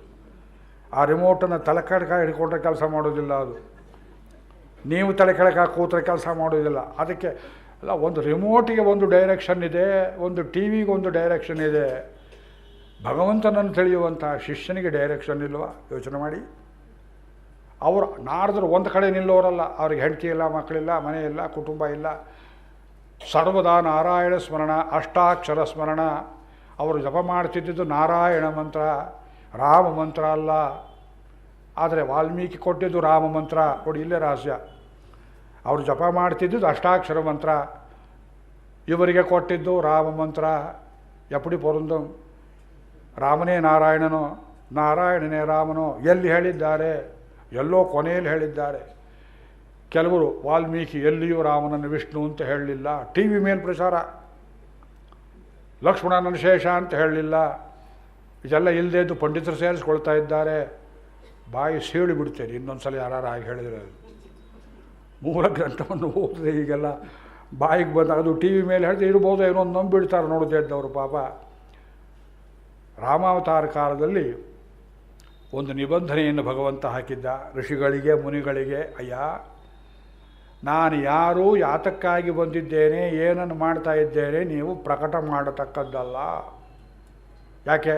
ಯಾಕೆ ಅಂತ ಕೇಳಬಾರ್ದು. ಅದು ನಿಮ್ಮ ಅಧಿಕಾರದಲ್ಲಿ ಬರೋದಿಲ್ಲ. ಇದು ಅನುಷ್ಠಾನ ಪ್ರಧಾನವಾದ, ಆಚಾರ ಪ್ರಧಾನವಾದಂತಹ ಅವತಾರ. ಅವತಾರಗಳಲ್ಲಿ ಉಪದೇಶ ಅಥವಾ ಆಚಾರ ಅಥವಾ ತಾತ್ಕಾಲಿಕ ಒಂದು ಸಂಹಾರ. ಮತ್ಸ್ಯ, ಕೂರ್ಮ, ವರಾಹ, ನಾರಸಿಂಹ ಇದರಲ್ಲಿ ಸಾಮಾನ್ಯವಾಗಿ ಉಪದೇಶ ಬಹಳ ಇಲ್ಲ. ಅವ್ರು ಮಾಡಿದಾಗ ನಾವು ಮಾಡೋಕ್ಕೆ ಬರುತ್ತೆ. ವರಾಹ ಸ್ವಾಮಿ ಭೂಮಿ ಎದ್ದಾಗ ನೀವು ಭೂಮಿ ಎತ್ತೋಕ್ಕಾಗತ್ತೆ, ಒಂದು ಸ್ಕೂಟರ್ ಎತ್ತೋಕ್ಕಾಗುತ್ತೆ ನಿಮ್ಮ ಕೈಯಲ್ಲಿ. ನರಸಿಂಹಾವತಾರ ಮಾಡಿದಾಗ ಮಾಡ್ತೀರಾ ನೋಡಿ, ಅದೆಲ್ಲ ಕೇಳೋಕೆ ಚೆನ್ನ ಅಷ್ಟೇ. ಅದು ಉಪನ್ಯಾಸ ಮಾಡಿದರೆ ನೀ ಹೇಳಿಬಿಟ್ಟೆ ಸತ್ಯಂ ವದ ಧರ್ಮಂಚರ, ನೀ ಮಾಡಿ ನೋಡೋಣ ಅಂತ ದೇವರಿಗೆ ರೇಗಿಸ್ತಾರೆ ಕೆಲವರು ನಾಸ್ತಿಕರು. ಅಷ್ಟೇನಪ್ಪ, ಹಾಗಿದ್ರೆ ಮಾಡಿಸ್ತೋರೆ. ಮಾತೃದೇವೋಭವ ಮಾಡಿ ತೋರಿಸ್ತೇನೆ, ಪಿತೃದೇವೋಭವ ಮಾಡಿ ತೋರಿಸ್ತೇನೆ, ಆಚಾರ್ಯ ದೇವೋಭವ, ಅತಿಥಿ ದೇವೋಭವ, ಯಾನ್ಯನವದ್ಯಾನಿ ಕರ್ಮಾಣಿ, ಯಾವುದು ಬಹಳ ಶ್ರೇಷ್ಠವೋ ಅದನ್ನು ಮಾತ್ರ ತಾನಿ ಸೇವಿತವ್ಯಾನಿ ನೋ ಇತರಾಣಿ, ಅದನ್ನೆಲ್ಲ ಅನುಷ್ಠಾನ ಮಾಡಿ ತೋರಿಸಿ ವೇದವೆಂಬುದು ಆಚರಣೆಗೆ ಮಾರ್ಗದರ್ಶಿಯಾಗಿರುವಂಥ ಒಂದು ದಿವ್ಯ ಗ್ರಂಥ ಅಂತ ಆ ವೇದಾರ್ಥಗಳನ್ನು ಅನುಷ್ಠಾನ ಮೂಲಕವಾಗಿ ಸ್ಥಾಪನೆ ಮಾಡುವಂಥ ಅವತಾರ ರಾಮಾವತಾರವಾದ್ದರಿಂದ ವಾಲ್ಮೀಕಿಗೂ ನಾರದರಿಗೂ ಅಗಸ್ತ್ಯ ವಸಿಷ್ಠ ವಿಶ್ವಾಮಿತ್ರ ಶರಭಂಗ ಸುತೀಕ್ಷ್ಣ ಅತ್ರಿ ಮೊದಲಾದವರಿಗೂ ಭಗವಂತ ಬಾಯಿಗೆ ಬೀಗವನ್ನು ಹಾಕಿಬಿಟ್ಟ. ನಾ ಭಗವಂತ ಅಂತ ಹೇಳಬಾರ್ದು, ಹೇಳಿದಾಗ ಮಾತ್ರ ಅಪ್ಪಣೆ ಕೊಟ್ಟಾಗ ಹೇಳಬೇಕು. ಆದ್ದರಿಂದಲೇ ಇಲ್ಲಿ ಪ್ರಾರಂಭದಲ್ಲಿ 16 ಗುಣಗಳನ್ನು ಕೇಳ್ತಾರೆ ವಾಲ್ಮೀಕಿ ಅವರು ಬಂದು ಕೂಡಲೇ. ಕೋನು ಅಸ್ಮಿನ್ ಸಾಂಪ್ರತಂ ಲೋಕೆ ಗುಣವಾನ್ ಕಶ್ಚ ವೀರ್ಯವಾನ್ ಧರ್ಮಜ್ಞಶ್ಚ ಕೃತಜ್ಞಶ್ಚ ಸತ್ಯವಾಕ್ಯ ದೃಢವ್ರತಃ ಚಾರಿತ್ರೇಣ ಚಕೋ ಯುಕ್ತ, ಹೀಗೆ 16 ಗುಣಗಳನ್ನು ಹೇಳಿ ಈ ಎಲ್ಲ ಗುಣಗಳನ್ನು ಹೊಂದಿರತಕ್ಕಂತಹ ಏತದಿಚ್ಛಾಮ್ಯಹಂ ಶ್ರೋತುಂ ಪರಂ ಕೌತೂಹಲಂ ಹಿಮೆ ಮಹರ್ಷೇ ತ್ವಂ ಸಮರ್ಥೋಸಿ ಜ್ಞಾತುಂ ಏವಂ ವಿಧಂ ನರಂ. ಸುರಂ ಅಂತ ಹೇಳ್ಬೋದಾಗಿತ್ತಲ್ಲ, ಪ್ರಾಸಬದ್ಧವಾಗಿತ್ತಲ್ಲ. ನರಂ ನರೀಯತೆ, ಶಾಶ್ವತವಾದವನು ಚ್ಯುತಿಯಿಲ್ಲದವನು ಅಂತ ಒಳಗಿನ ಅರ್ಥ. ಅದು ನಾನು ವ್ಯಾಕರಣದಲ್ಲಿ ಬಳಸಿ ಹೇಳಿದ ಅರ್ಥವಲ್ಲ, ಜಗ್ಗಾಟ ಮಾಡಿದ್ದಲ್ಲ, ಸಹಜವಾಗಿದೆ ಶಬ್ದಕ್ಕೆ ಅರ್ಥ. ಆದರೆ ಪಾಮರರಿಗೆ ಒಬ್ಬ ಮನುಷ್ಯನ ವಿಷಯವಾಗಿ ಇವರು ಪ್ರಶ್ನೆ ಕೇಳಿದರು, ಮನುಷ್ಯನ ವಿಷಯವಾಗಿ ಉತ್ತರ ಹೇಳಿದರು. ಎಷ್ಟು ಸೂಚ್ಯವಾಗಿ ಅವರು ಪ್ರಶ್ನೆ ಕೇಳಿದ ಕೂಡಲೇ ಹೌದು ಮುನೇ ವಕ್ಷಾಮಿ, ನಾರದರ ಮಾತು, ಅಹಂ ಬುದ್ಧ್ವಾ ತೈರ್ಯುಕ್ತ ಶ್ರೂಯತಾಂ ನರಃ, ಅವರು ಅದೇ ಶಬ್ದ ಹಾಕಿದರು. ಓಹೋ, ಆ ನರನ ವಿಷಯ ಕೇಳ್ತಾ ಇದ್ದೀಯೋ ಅದನ್ನೇ ಹೇಳ್ತೇನೆ. ವಿಶ್ವಾಮಿತ್ರರು ಸುಪ್ರಭಾತ ಮಾಡ್ತಾರೆ, ಎದ್ದು ಕೂತ್ಬಿಡ್ತಾನೆ ದೇವರಿಗೆ ಹೇಳಿದರೆ. ಕೌಸಲ್ಯ ಸುಪ್ರಜಾರಾಮ ಪೂರ್ವ ಸಂಧ್ಯಾ ಪ್ರವರ್ತತೆ. ಪ್ರತಿಯೊಂದು ದೇವಸ್ಥಾನದಲ್ಲಿ ವೆಂಕಟೇಶ್ವರನ್ನು ಬಿಡಿದೆ, ರಂಗನಾಥನನ್ನು ಬಿಡಿದೆ. ನಿತ್ಯ ಬೆಳಿಗ್ಗೆ ಹೇಳ್ತೇವಲ್ಲ ಶ್ಲೋಕ, ಆ ಶ್ಲೋಕದಲ್ಲಿ ಏನಿದೆ ನೋಡಿ, ಉತ್ತಿಷ್ಠ ನರಶಾರ್ದೂಲ. ನೋಡಿ, ಅಲ್ಲಿ ಸುರಶಾರ್ದೂಲವಿಲ್ಲ. ಕರ್ತವ್ಯಂ ದೈವಮಾನ್ನಿಕ, ಮಾಡೋದು ಮಾತ್ರ ದೈವಾನ್ನಿಕ, ಆದರೆ ನೀನು ನರ. ಹೋಗಲಿ, ಪಟ್ಟಾಭಿಷೇಕ ಸರ್ಗದಲ್ಲಿ ಅಭ್ಯಸಿಂಚನ್ ನರವ್ಯಾಘ್ರಂ, ಅಲ್ಲಿ ನರ ಶಬ್ದ. ಇದರಲ್ಲಿ 2 ಕೆಲಸ, ರಾವಣ ಮಾರೀಚ ಶೂರ್ಪಣಿಖೆ ಇತ್ಯಾದಿ ಆಸುರಿ ಪ್ರಕೃತಿಗಳಿಗೆ ಭಗವಂತ ಯಾರು ಅಂತ ಗೊತ್ತಾಗದೆ ಲೀಲೆಗೊಂದು ಅವಕಾಶವಾಗಲಿ ಅಂತ ಒಂದದ್ದು. 2ನೇದು, ಮಾಯಾಮಾನುಷ ನಾಟಕದಲ್ಲಿ ಮನುಷ್ಯರ ಜೀವನ ಎಷ್ಟು ಎತ್ತರಕ್ಕೆ ಏರಬಹುದು ಅಂತ ತೋರಿಸಿಕೊಡುವಂಥ ಅವತಾರ. ಪಿತೃವಾಕ್ಯ ಮಾತೃವಾಕ್ಯ ಪರಿಪಾಲನೆ ಏನು ಕಷ್ಟವಾದದ್ದಲ್ಲ. ಯಾವಾಗ ನೀವು ಸತ್ಯಕ್ಕೆ ಬದ್ಧರಾಗಿ, ತ್ಯಾಗಕ್ಕೆ ಬದ್ಧರಾಗಿ, ಜೀವನದ ಪರಮೋನ್ನತ ಆದರ್ಶಗಳಿಗೆ ಬದ್ಧರಾಗಿದ್ದಲ್ಲಿ ನಿಮಗೆ ಹೊರಗಿಂದ ಕಷ್ಟ ಬರ್ಬೋದು, ಒಳಗಿಂದ ಕಷ್ಟ ಬರೋದಿಲ್ಲ. ನಿಮ್ಮ ಹೃದಯ ನಿಮ್ಮನ್ನು ಚುಚ್ಚೋದಿಲ್ಲ, ಅದಲ್ಲವೇ ಸುಖ. ನಿಮ್ಮ ಹೃದಯ ನಿಮ್ಮನ್ನು ಚುಚ್ಚದೇ ಇದ್ದರೆ ಹೊರಗಿಂದ ಜನ ಏನಂದರೂ ಸಹಿಸ್ಕೊಳ್ಬೋದು. ಹೊರಗಿನವರೆಲ್ಲ ನಿಮ್ಮನ್ನು ದೊಡ್ಡವನು ಅಂತ ಹೇಳ್ತಾ ನೀವು ಎಷ್ಟು ಅಯೋಗ್ಯರು ಅಂತ ನಿಮಗೇ ಗೊತ್ತಿದ್ದರೆ ಅವರೆಷ್ಟು ಹೊಗಳಿದಷ್ಟು ನಮಗೆ ಹಿಂಸೆಯಾಗಿ ಕಾಣಿಸ್ತಾ ಇದೆ. ಆಂತರಿಕ ಸುಖ ಆತ್ಯಂತಿಕಂ ಯತ್ತತ್ ಬುದ್ಧಿಗ್ರಾಹ್ಯಮತೀಂದ್ರಿಯಂ. ಭಗವಂತ ಹೇಳಿದ ಗೀತೆಯಲ್ಲಿ, ಸುಖೇನ ಬ್ರಹ್ಮ ಸಂಸ್ಪರ್ಶಂ ಅತ್ಯಂತಂ ಸುಖಮಶ್ನುತೆ. ಆ ಒಳಗಿನ ಸುಖ ಬೇಕು, ಯೋಂತ ಸುಖೋ ಅಂತರ ಆರಾಮ, ಎಷ್ಟು ಕಡೆ ಹೇಳ್ತಾನೆ ಗೀತೆಯಲ್ಲಿ ಭಗವಂತ. ಆದ್ದರಿಂದ ಆ ಸುಖ ದುಃಖಗಳ ಸ್ವರೂಪವನ್ನು ತೋರಿಸ್ಕೊಡ್ತಾರೆ. ಪುರುಷಾರ್ಥಗಳ ಏಳು ಬೀಳು ಎತ್ತರಗಳನ್ನು ತೋರಿಸ್ತಾನೆ. ಜೀವನದಲ್ಲಿ ಸುಖವೆಂಬುದು ಬಂದರೆ ಮೌಲ್ಯಾತ್ಮಕವಾಗಿ ಬರ್ತದೆ, ಪದಾರ್ಥಾತ್ಮಕವಾಗಿ ಬರೋದಿಲ್ಲ. merely by possessing things you can never be happy. Happiness is a state of mind, it is not a substance. ಸುಖವೆಂಬುದು ವಸ್ತುವಲ್ಲ. ಮಕ್ಕಳಿಗೆ ತೋರಿಸಿದರೆ ಇರಲಿ ಅಂತಾರೆ, ದೊಡ್ಡವರು ಇರಲಿ ಅಂತಾರೆ, ಎಲ್ಲ ಇರಲಿ ಅಂತಾರೆ. 10,000 ರೂಪಾಯಿ ಜಾಬಲ್ಲಿದ್ದರೆ ಅವಿನ್ಯೂರ ಸ್ಟೈಲ್ ಹೋಗಿದರೆ ಅಲ್ಲಿ ಚಾಕು ಬ್ಲೇಡು ಕತ್ರಿ ಸೌತೆಕಾಯಿಯಿಂದ ಹಿಡಿದು ಅಲ್ಲಿ ಏನೇನು ಸಿಕ್ಕತ್ತೆ ಎಲ್ಲ ನನಗೆ ಬೇಕು ಅನ್ನುವ ಈ ಸ್ವಭಾವ ಮನುಷ್ಯನಿಗೆ, ಈ ಪೊಸೆಸಿವ್ ಇನ್ಸ್ಟಿಂಕ್ಟು. ಸಣ್ಣ ಮಕ್ಕಳಿಗೆ ಬೆಲೂನು ಒಂದೇ, ದೊಡ್ಡವರಿಗೆ ಅದು ಭೂಕಳಬಳಿಕೆ ಇರ್ಬೋದು, ಮತ್ತೊಂದಿರ್ಬೋದು, ರಾಜ್ಯ ಇರ್ಬೋದು, ಅಧಿಕಾರ ಇರ್ಬೋದು. ಬರೀ merely by possessing things you cannot be happy. You can be happy only by mastering your mind and going beyond the mind. ಮನಸ್ಸಿನಿಗೆ ಆಚೆಗಿರುವಂಥ ಸಾಮ್ರಾಜ್ಯವನ್ನು ಮುಟ್ಟಬೇಕು. ವಿಶುದ್ಧ ಮನಸ್ಸಿನಿಂದ ಭಗವಂತನ ಧ್ಯಾನ ಮಾಡಬೇಕು. ಅದನ್ನು ತೋರಿಸೋದಕ್ಕೆ ರಾಮಾವತಾರವಾದ್ದರಿಂದ ಅದಕ್ಕೆ ಬೇಕಾದ ಸಾಂಗತ್ಯ ಲಕ್ಷ್ಮಣ, ಭರತ, ಶತ್ರುಘ್ನ ಇವರ ರೂಪದಲ್ಲಿಯೂ ಹನುಮಂತ, ವಿಭೀಷಣಾದಿಗಳ ರೂಪದಲ್ಲಿ ಕರ್ಕೊಂಡು ಬಂದು ಈ ಮನುಷ್ಯ ಜೀವನದ ಎತ್ತರವನ್ನು ತೋರಿಸುವುದಕ್ಕೋಸ್ಕರ ರಾಮಾವತಾರ. ಮಹಾರಾಯರೇ, ಋಷಿಮುನಿಗಳೇ, ಮಧ್ಯದಲ್ಲಿ ನಾನು ವಿಷ್ಣು ವಿಷ್ಣು ನಾರಾಯಣ ಅಂತ ಹೇಳಿ ರಸಾಭಾಸ ಮಾಡಬೇಡಿ. ನಿಮ್ಮ ಹುಡುಗ ಹನುಮಂತನ ಪಾತ್ರ ಮಾಡ್ತಾನೆ ಅಂತ ಇಟ್ಕೊಳ್ಳಿ. ಒಂದು ಹಳ್ಳಿ ಬಯಲು ನಾಟಕ. ಆ ಹುಡುಗ ಹೇಳ್ದ, ಊರಲ್ಲಿ ಇವತ್ತು ನಾನು ಹನುಮಂತನ ಪಾತ್ರ ಮಾಡ್ತೇನೆ, ಬೆಳಗಿನ ಜಾವ 4 ಗಂಟೆಗೆ ಬರುತ್ತೆ ಸುಂದರಕಾಂಡ. ಎಲ್ಲರೂ ಬರತಕ್ಕದ್ದು, ಎಲ್ಲರೂ ಬಂದಿದ್ದಾರೆ. ಹನುಮಂತನ ಪಾತ್ರ ಬರೋ ಹೊತ್ತಿಗೆ ನಿದ್ದೆ ಮಾಡ್ತಿದ್ದಾರೆ. ಆ ತಾಯಿ ಕೂತಿದ್ದಾಳೆ ಮೊದಲನೇ ಪಂಕ್ತಿಯಲ್ಲಿ. ಅಕ್ಕಪಕ್ಕದವರು ಹೀಗಂತ, ನಮ್ಮ ಮಗ ನೋಡಿ, ಅವನೇ ಹನುಮಂತ ಆಗಿದ್ನಲ್ಲ, ಅವನು ನನ್ನ ಮಗ, ಹನುಮಂತ ಆಗಿದ್ನಲ್ಲ, ಅವನು ನನ್ನ ಮಗ. ಇದನ್ನು 20 ಸಲ ಹೇಳಿದ್ರೆ, ನಿಮ್ಮ ಮಗ ಅಂತ ನೋಡ್ತೀರಾ, ಹನುಮಂತ ಅಂತ ನೋಡ್ತೀರಾ ಅವನನ್ನು? ಸುಮ್ಮನೆ ಕೂತ್ಕೊಂಬುದಕ್ಕೆ ನಾ ಹನುಮಂತನ ನೋಡ್ತೇನೆ, ನಿಮ್ಮ ಮಗನನ್ನಲ್ಲ. ನಾಟಕದಲ್ಲಿ ರಸಾಸ್ವಾದನೆ ಬೇಕಾಗಿದ್ದರೆ ನೀವು ಬೇರೆಯವರಾಗಬೇಕು. ಸಂಗೀತ ರಸಾಸ್ವಾದನೆ ಮಾಡುವಾಗ ಈ ಕೆಲವು ಸಂಗೀತಗಾರರು ಮಧ್ಯೆ ಮಾತನಾಡ್ತಾರೆ. ಈಗ ನಾಡು ಹಾಡುವುದು ಈ ರಾಗದಲ್ಲಿ, ತಾಳ ಹೀಗಿದೆ, ಅದು ಕಥೆ ಬೇರೆ, ಅಲ್ಲಿ ಹೇಳ್ತಿದ್ದಾಗ ಜನ ಹೀಗೆ ಮಾಡಿದ್ರೆ ಯಾಕೆ ಬೇಕು ನಡುವೆ? ಸಂಗೀತಕ್ಕೆ ಪ್ರವೇಶ ಭಾಷೆ ಬೇಕಾಗಿಲ್ಲ, ಗ್ಯಾಂಗ್ವೇ ಬೇಕಾಗಿಲ್ಲ, ರನ್ವೇ ಬೇಕಾಗಿಲ್ಲ, ನೇರವಾಗಿ ಹೃದಯಕ್ಕೆ ಹೋಗುತ್ತೆ. ರಸಗಳ ವಿಷಯ ಹಾಗೆಯೇ. ಮಾವಿನ ಹಣ್ಣನ್ನು ಹೆಚ್ಚಿ ತಿನ್ನುವಾಗ ಮಾವಿನ ಹಣ್ಣು ಕೊಡೋರು ಇದು ತುಂಬ ಶ್ರೇಷ್ಠವಾದದ್ದು, ನಿಮಗೆ ಬಾಯಲ್ಲಿ ಜೊಲ್ಲು ಬರ್ತಾ ಇರುತ್ತೆ. ಅವರು ಅರ್ಧ ಗಂಟೆ ಮಾವಿನ ಹಣ್ಣಿನ ಮೇಲೆ ಪ್ರವಚನ ಮಾಡಿ ನಿಮಗೆ ಕೊಟ್ಟರೆ ಅವರು ಮುಸುಡಿ ತಿವಿತೀರಿ ನೀವು. ಅದಕ್ಕೆ ಇಂಟ್ರೊಡಕ್ಷನ್ ಬೇಕಾಗಲ್ಲ. ಅದಂತ ರಾಮಾವತಾರಕ್ಕೆ ಇದು ರಸಪುರಿ ಹಣ್ಣಿದ್ದ ಹಾಗೆ ತಾನೇ ಗೊತ್ತಾಗಬೇಕು. ಅಪಿ ವೃಕ್ಷ ಪರಿಮ್ಲಾನಾ ವಿಷಯೇತೆ ಮಹಾರಾಜ. ಎಲ್ಲಿಂದಲ್ಲಿ ಹೊರಟೋದೆ? ಅಯೋಧ್ಯಕಾಂಡ. ರಾಮಚಂದ್ರ ಕಾಡಿಗೆ ಹೊರಟು ಬಿಟ್ಟ. ವ್ಯಸಜನ್ ಕಬಲಾನ್ನಾಗ. ಅವತ್ತು ಸಾಯಂಕಾಲ ಸೂರ್ಯಶ್ಚಾಂತರಧೀಯತ. ದೆವ್ವ ಹಿಡಿದಾಗ ನಿಂತು ಬಿಟ್ಟಿದ್ದಾನೆ ದಶರಥ. ಅರಮನೆ ಬಾಗಿಲಲ್ಲಿ ಕಣ್ಣು ಕಾಣಿಸ್ತಾ ಇಲ್ಲ. ರಾಮಮ್ಮೇ ಅನುಗತ ದೃಷ್ಟಿ ಅದ್ಯಾಪಿ ಅನಿವರ್ತತೆ ಕೌಶಲ್ಯೇ. ಎಲ್ಲಿದ್ದೀಯ ಸಾಧು ಮಾಪಾಡಿ ನಾಸ್ಪೃಶ. ಮುಟ್ಟಿದ್ಲು ಕೈ. ಎಲ್ಲಿ ಹೋಗ್ತೀರಿ? ನಮ್ಮ ಮನೆಗೆ ನಡೀರಿ. ದುಷ್ಟಚಾರಿತ್ರೆ ಚೇಳು ಕುಟುಕಿದಾಗಾಯಿತು. ಕಣ್ಣಿಲ್ಲದೆ ಇದ್ದವನಿಗೆ ಕೈ ಸ್ಪರ್ಶದಿಂದ ಇವಳು ದುಷ್ಟೆ ಕೈ ಏರಬೇಕು ಅಂತ ಗೊತ್ತಾಗಿ, ಛೀ ಹೋಗು, ರಾಮನನ್ನು ಹಡೆದ ತಾಯಿ, ನಿನಗೆ ನಾನು ಒಳ್ಳೆಯದಾಗಿ ನಡ್ಕೊಳ್ಳಿಲ್ಲ, ನಿನ್ನ ಒಳ್ಳೆಯ ಕೈಯಿಂದ ನನ್ನನ್ನು ಮುಟ್ಟು. ರಾಮನನ್ನು ಮುಟ್ಟಿದ ಕೈಗಳು ಒಳಗೆ ಕರ್ಕೊಂಡು ಹೋಗು ಅಂತ ಹೇಳಿ ಅವತ್ತು ರಾತ್ರಿ ದಶರಥನ ಆನೆ ಕರಗೋಟಿಯಲ್ಲಿ ಇದ್ದಂಥ ಆನೆಗಳು ಹುಲ್ಲನ್ನು ಮುಟ್ಟಲಿಲ್ಲ, ಗೋವುಗಳು ನೀರನ್ನು ಕುಡಿಯಲಿಲ್ಲ. ಪುತ್ರಂ ಪ್ರಥಮಜಂ ಲಬ್ಧ್ವಾ ಜನನೀನಾಭ್ಯನಂದತ. ಎಷ್ಟೋ ಜನ ಗರ್ಭಿಣಿ ಸ್ತ್ರೀಯರು ಆಸನ್ನ ಪ್ರಸವ, ಅವತ್ತು ಮಗು ಆಗಬೇಕು ಅಂತ ಡೇಟ್ ಕೊಟ್ಟಿದ್ದಾನೆ ಡಾಕ್ಟ್ರು.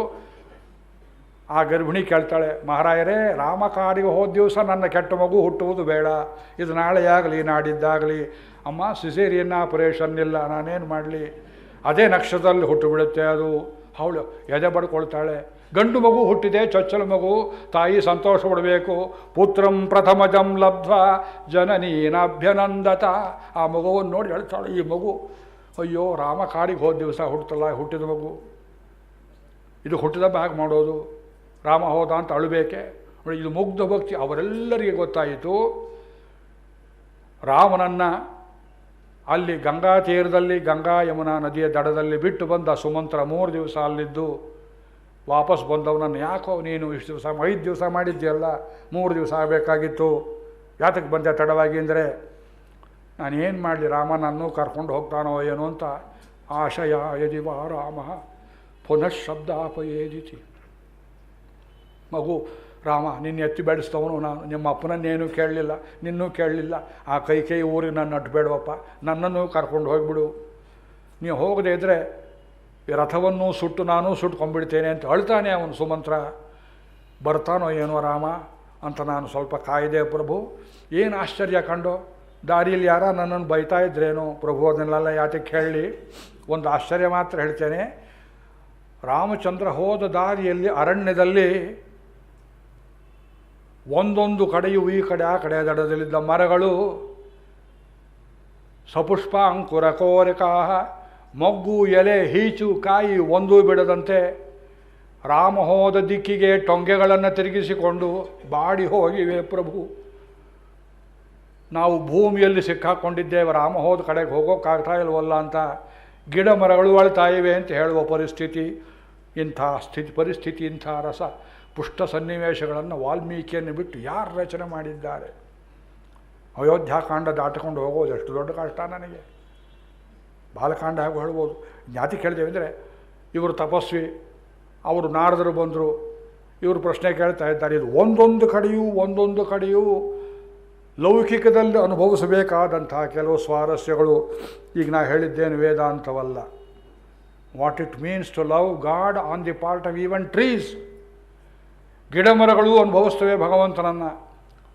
ಬಾಡದೇ ಇದ್ದ ತುಳಸಿಯನ್ನು ನೀವು ತಂದು ಅದನ್ನು ಪ್ರೋಕ್ಷಣೆ ಮಾಡಿ ಅಷ್ಟಾಕ್ಷರ ಮಂತ್ರದಿಂದ ಸಾಲಗ್ರಾಮ ರೂಪಿ ಭಗವಂತನ ಮುಡಿಯಲ್ಲಿ ಧರಿಸುವಾಗ ಆ ತುಳಸಿ ಹಿಗ್ಗೋದಿಲ್ಲವೇ? ನೀವು ನೋಡಿಲ್ಲವೇ? ಅದನ್ನು ನೋಡಿಲ್ಲದೆ ಅದು ನೀವು ಭಕ್ತರಲ್ಲ.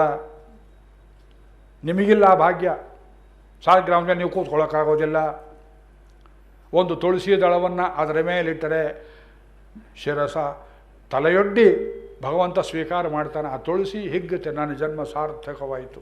ನಮ್ಮ ಗುರುಗಳೊಬ್ಬರು ಹೇಳ್ತಿದ್ರು, ತೋಟದಲ್ಲಿ ಅವತ್ತಿಗೆ ಎಷ್ಟು ಬೇಕೋ ಅಷ್ಟು ತುಳಸಿ, ಒಂದು 12 ಸಾಲಿಗ್ರಾಮ ಪೂಜೆಗೆ 12 ದಳ ತುಳಸಿ ಕೊಯ್ದುಕೊಂಡು ಬರುವಾಗ ಅವ್ರಿಗೆ ಅನ್ನಿಸ್ತಾ ಇತ್ತಂತೆ, ಆ ಗಿಡಗಳು ಹೀಗೆ ಹಾಗೆ ತಲೆ ಆಡಿಸ್ತಾ ಯಾವ ಗಿಡದಿಂದ ಇವರು ತುಳಸಿಯನ್ನು ಕೊಯ್ಲಿಲ್ಲವೋ ಆ ಗಿಡಗಳು ನನ್ನದೂ ಒಂದು ದಳ ತಕೋ ಅನ್ನೋ ಹಾಗೆ ಬೇಡ್ತಾ ಇದ್ದವು ಎಂಬುದಾಗಿ ಅವರ ಅನುಭವ. ಅಂಥ ಅನುಭವ ಎಲ್ಲ. You must feel god.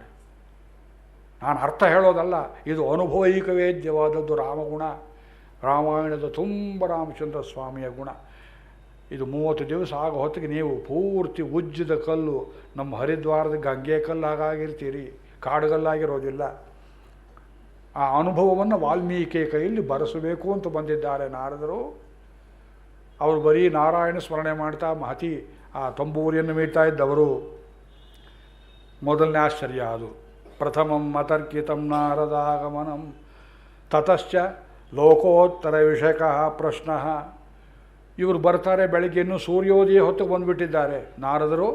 ಇವರು ಎದ್ರು ಮೇಲಕ್ಕೆ ಅವರಿಗೆ ಅರ್ಘ್ಯಪಾದ್ಯಗಳನ್ನು ಕೊಟ್ಟು ಉಪಚಾರ ಮಾಡಿ ಅವರನ್ನು ಕೂರಿಸಿ ಇವರು ಕೈ ಕೊಟ್ಟು ನಿಂತ್ಕೊಂಡು, ಏನು ಬಂದ್ರಿ ಅಂತ ಕೇಳಲಿಲ್ಲ, ಪ್ರೀವಿಯಸ್ ಸ್ಟೇಷನ್ ಎಲ್ಲಿಂದ ಬಂದ್ರಿ ಅಂತ ಕೇಳಲಿಲ್ಲ, ಇಲ್ಲಿ ಹೋಗಿ ಅಂತ ಹೇಳಿದವರು ಯಾರಿ ಅಂತ ಕೇಳಲಿಲ್ಲ, ಅವತ್ತು ರಾಮಮಂತ್ರ ಕೊಟ್ಟಿದ್ರಿ, ಇಷ್ಟು ದಿವಸ ಯಾತಕ್ಕೆ ಬರಲಿಲ್ಲ ಅಂತ ಕೇಳಲಿಲ್ಲ.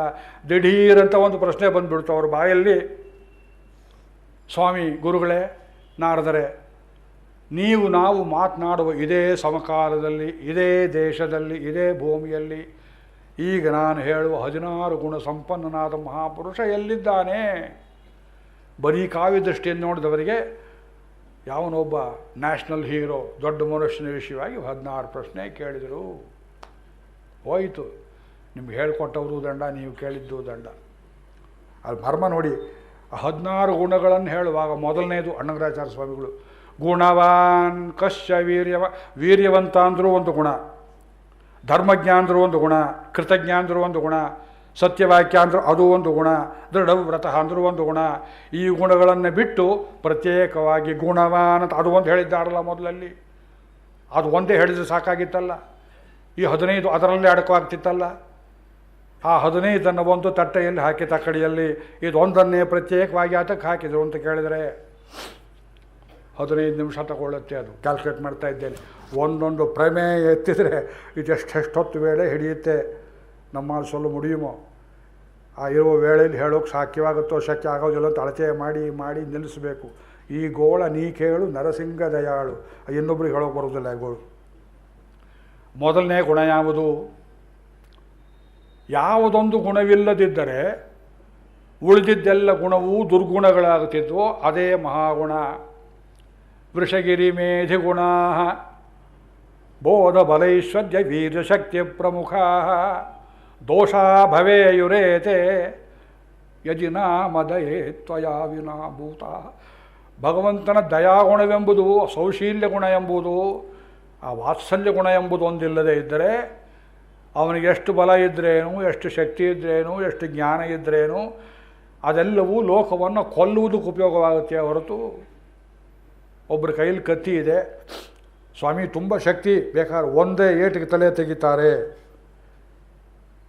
ಭೀಮನ ಗದಾದಂಡ ಇದ್ದ ಹಾಗೆ, ಅವ್ರಿಗೆ ತುಂಬ ಹಣವಿದೆ, ತುಂಬ ಎತ್ತರದ ವ್ಯಕ್ತಿಗಳು, ಒಳ್ಳೆಯ ಕುಲದವರು. ಹೇಳ್ತಲೇ ಹೋದ್ರೊಬ್ಬರು ಒಂದು ಉಪನ್ಯಾಸ ತುಂಬ. ಕೊನೆಯಲ್ಲಿ ಕೇಳ್ತಾರೆ, ಅವ್ರಿಗೆ ಏನಾದ್ರು ದಯೆ ಅಂತ ಒಂದು ಗುಣ ಇದೆಯೋ? ಅದು ಮಾತ್ರ ಇಲ್ಲೇ. ದಯ ಇಲ್ಲದಿದ್ರೆ ಇದೆಲ್ಲ ತಗೊಂಡು ಏನು ಮಾಡ್ತೀರಿ ನೀವು? ದಯಾಶತಕದ ಆಚಾರ್ಯರು ಕೇಳಿದ್ರು, ಅಮ್ಮ ದಯಾದೇವಿ ವೆಂಕಟೇಶ್ವರನ ಪತ್ನಿಯೇ, ನೀನೊಬ್ಬಳು ಅವನಲ್ಲಿ ಇಲ್ಲದೇ ಇದ್ದರೆ, ದಯ ಎಂಬ ಗುಣವೊಂದು ಇಲ್ಲದೇ ಇದ್ದರೆ, ಷಡ್ಗುಣ ಸಮೇತ ಅಂತ ಹೇಳ್ತಾರೆ ಭಗವಂತನಿಗೆ. ಜ್ಞಾನ, ಶಕ್ತಿ, ಬಲ, ವೀರ್ಯ, ತೇಜಸ್ಸು, ಐಶ್ವರ್ಯ ಇದೆಲ್ಲವೂ ದೋಷ ಭವೇ ಯುರೇತೆ, ದೋಷಗಳಾಗ್ತಿದ್ದು. ಆದ್ದರಿಂದ ಸೌಶೀಲ್ಯವೆಂಬುದು, ವಾತ್ಸಲ್ಯವೆಂಬುದು, ದಯೆ ಎಂಬುದು ಪ್ರತ್ಯೇಕಿಸಲ್ಪಡುವ ಗುಣ. ಅದನ್ನು ಉಳಿದ ಜೊತೆಯಲ್ಲಿ ಸೇರಿಸಬಾರದು. ದೇವ್ರ ಪೂಜೆ ಮಾಡುವಾಗ ತಟ್ಟೆಯಲ್ಲಿ ಜಾಜಿ, ಮಲ್ಲಿಗೆ, ಸಂಪಿಗೆ ಹೂವುಗಳ ಜೊತೆಯಲ್ಲಿ ತುಳಸಿಯನ್ನು ಸೇರಿಸಬಾರದು ಅಂತ ಒಂದು ಶಾಸ್ತ್ರ. ಜ್ಞಾಪಕ ಇಟ್ಕೊಳ್ಳಿ. ನೀವು ಇತ್ತೆಲ್ಲ ಪೂಜೆ ಮಾಡೋರಿಗೆ ಮನೆಯಲ್ಲಿ ಕೆಲವ್ರ ಮನೆಯಲ್ಲಿ ನೋಡಿಬಿಟ್ಟಿದ್ದೇನೆ, ಸೊನ್ನಾಲ್ ವಿರೋಧಂ, ಯಾರ ಮನಸ್ಸು ನೊಂದುಕೊಳ್ತಾರೋ ಅಂತ ಒಂದು ಸಂಕಟ. ತುಳಸಿಗಿರುವ ಜಾಗ ಬೇರೆ ಪುಷ್ಪಕ್ಕೆಲ್ಲ ಪ್ರತ್ಯೇಕ ತಟ್ಟೆಯಲ್ಲಿಡಬೇಕು.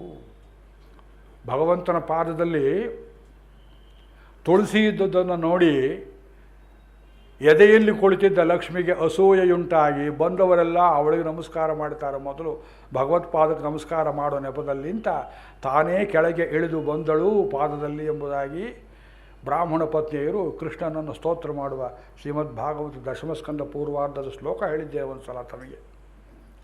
ತುಳಸಿ ಆಸೆ ಪಟ್ಟದ್ದು ಪಾದ. ತೋಡಿಣೈ ಮೇಲುಂ ಅರ್ಭಿನ್ ಮೇಲುಂ ಹೇಳ್ತಾರೆ, ತಲೆ ಮೇಲೆ, ಎದೆ ಮೇಲೆ, ಎಲ್ಲಿ ನೋಡಿದ್ರು ತುಳಸಿ ತುಳಸಿ ತುಳಸಿ ಇಷ್ಟುವಂತೆ ಭಗವಂತನಿಗೆ. ಆ ತುಳಸಿಗೆ ಸಮವಾದದ್ದು ಅವನ ಗುಣಗಳಲ್ಲಿ ದಯೆ ಎಂಬ ಗುಣ. ಇದಕ್ಕೊಂದು ನಿದರ್ಶನವೇನು ಅಂದರೆ, ಅನೇಕ ಕಡೆ ಹೇಳಿದ್ದೆ ಅಂತ ತಾವು ಕೇಳಿರಬೇಕು. ಒಬ್ಬ ದಂಡನಾಯಕ, ಕಮಾಂಡರ್ ಇನ್ ಚೀಫ್, ಜನರಲ್ ಕಾರ್ಯಪ್ಪನಂಥವ್ರು ಅಂತ ಇಟ್ಕೊಳ್ಳಿ. ಫೀಲ್ಡ್ ಮಾರ್ಷಲ್ ಕಾರ್ಯಪ್ಪ, ಯಾವ ಫೀಲ್ಡೋ ಯಾವ ಮಾರ್ಷಲ್ಲೋ, ಅವರ ಮೀಸಿಯೋ ಗಡ್ಡವೋ, ಅವ್ರ ಕೈ ತಲೆಯಲ್ಲಿರುವ ಆ ಟೋಪಿಯೋ, ಆ ಬಣ್ಣದ ಬ್ಯಾಡ್ಜುಗಳೋ, ಕೈಯಲ್ಲಿ ಬ್ಯಾಟನ್, ಅದನ್ನು ನೋಡಿದರೆ ನಿಮಗೆ ಭಯವಾಗುತ್ತೆ. ರಾಷ್ಟ್ರವನ್ನು ನಡಗಿಸಬಲ್ಲ ಶಕ್ತಿ ದಂಡನಾಯಕನಿಗೆ. ಅವನ ಮನೆಗೆ ಬಂದ, ರಿಟೈರ್ ಆಯಿತು ಅಥವಾ ಸರ್ವೀಸಲ್ಲೇ ಇದ್ದ. ಅವನಿಗೊಬ್ಬ ಮೊಮ್ಮಗ ಇದ್ದಾನೆ, 2-3 ವರ್ಷದ ಹುಡುಗ. ಆ ಹುಡುಗನಿಗೆ ಬೋರ್ ಮನೆಯಲ್ಲಿ, ಅಪ್ಪ ಕೈಗೆ ಸಿಕ್ಕೋದಿಲ್ಲ. ಅವನು ಬರೀ ಸರ್ವೀಸು ಇನ್ಫೋಸಿಸ್ಗೆ ಹೋಗಿಬಿಟ್ಟಿದ್ದಾನೆ. ಏನು ಮಾಡೋದು? ಅಮ್ಮ ಅವಳು ಹನಿವೆಲ್ಲಿಗೆ ಹೋಗಿದ್ದಾಳೆ, ಹನಿಮೂನಿಗೆ ಹೋಗಿದ್ದಾಳೆ. ಅಪ್ಪ ಅಮ್ಮ ಇಬ್ಬರೂ ಮನೆಯಲ್ಲಿಲ್ಲ. ಈ ಹುಡುಗನ ಯಾವಳೋ ದಾದಿ ನೋಡ್ಕೊಳ್ತಾ ಇದ್ದಾಳೆ. ಇವನಿಗೆ only company is grand father. ತಾತ ಮನೆಗೆ ಬಂದು ಕೂಡಲೇ ಆ ಟೋಪಿ ಗೀಪಿ ಎಲ್ಲ ತೆಗೆದು ಕನ್ನಡಕ ನೋಡಿಕೊಂಡು ಮುಖ ತೊಳ್ಕೊಂಡು ಮಗುವಿನ ಜೊತೆಯಲ್ಲಿ ಆಟ ಪಾಠ ಆಡ್ತಾನೆ, ಗೊಂಬೆ ಗಿಂಬೆ ಇಟ್ಕೊಂಡು. ಈ ಮೊಮ್ಮಗ ಕೇಳ್ತಾನೆ, ತಾತ ನೆನ್ನೆ ಆಡಿದ್ವಲ್ಲ ಆಟ ಆಡೋಣವೇ? ಆಗ್ಬೋದಲ್ಲ. ನೆನ್ನೆ ಯಾವ ಆಟ ಆಡಿದ್ರು? ಈ ಅಜ್ಜನನ್ನು 2 ಕೈ ಮೇಲೆ ಕಾಲು ಮೇಲೆ ಮಲಗಿಸಿ ಕುದುರೆ ಮಾಡಿ ಇವನು ಎಲ್ಲೋ ಒಂದು ಹಗ್ಗ ತಂದು ಇವನ ಬಾಯಿಗೆ ಹಾಕಿ ಅವನ ಹೆಗಲ ಮೇಲೆ ಕೂತ್ಕೊಂಡು ಅವನ ಕೈಯಿನ ಕೋಲನ್ನು ತಾನೇ ಹಿಡಿದುಕೊಂಡು ದಂಡನಾಯಕನಿಗೆ ಹೈ ಅಂತ ಇವನು ಹೊಡಿತಾ ಮನೆ ತುಂಬ ಅವನನ್ನು ಆಡಿಸ್ಬೇಕು ಅಜ್ಜ. ಅಂಬೆಗಾಲಿಟ್ಟು ಆ ವಯಸ್ಸಿನಲ್ಲಿ ಮಗುವಿಗೆ ತುಂಬ ಪ್ರಿಯವಾದದ್ದು. ಆದರೆ ಈ ಅಜ್ಜ ಎಷ್ಟು ದೊಡ್ಡವನು ಅಂದರೆ, ಮಗುವಿಗೆ ತಾನೆಷ್ಟು ಭಯಂಕರ ಅಧಿಕಾರದಲ್ಲಿದ್ದೇನೆ ಅಂತ ಕೊಂಚವೂ ಸೂಚನೆ ಕೊಡದೆ, ಭೋಗೇ ಮೃದೂಪಕ್ರಮತಾಮಭೀಪ್ಸನ್ ಶೀಲಾದಿಭಿರ್ವಾರಯಸೀವ ಪುಂಸಾಂ. ಅಷ್ಟಭುಜಾಷ್ಟಕದಲ್ಲಿ ವೇದಾಂತೇಶಿಕರ ವಾಕ್ಯ. ಭೋಗೇ ಮೃದೂಪಕ್ರಮತ. ಗಂಡ ಹೆಂಡರು ಮೊದಲ ರಾತ್ರಿ ಕಲಿಯುವಾಗ ಬಹಳ ಅಗ್ರೆಸಿವ್ ಇದ್ರಾಗೋದಿಲ್ವಂತ ಬರೆದಿದ್ದಾರೆ ನೋಡಿ ಗುರುಗಳು. ಭೋಗೇ ಮೃದೂಪಕ್ರಮತಾಮಭೀಪ್ಸನ್ನೇ. ಹೆಂಡತಿಯನ್ನು ಗಂಡನನ್ನು ಹೆಂಡತಿಯೋ ಪರಸ್ಪರ ವಶ ಮಾಡಿಕೊಳ್ಳಬೇಕಾದರೆ ತುಂಬ ಮೃದುವಾಗಿ ಪಳಗಬೇಕಾದಂತೆ ಭಗವಂತನು ಅನೇಕ ಆಯುಧಗಳನ್ನು ಶಕ್ತಿಗಳನ್ನು ಧರಿಸಿದ್ರು.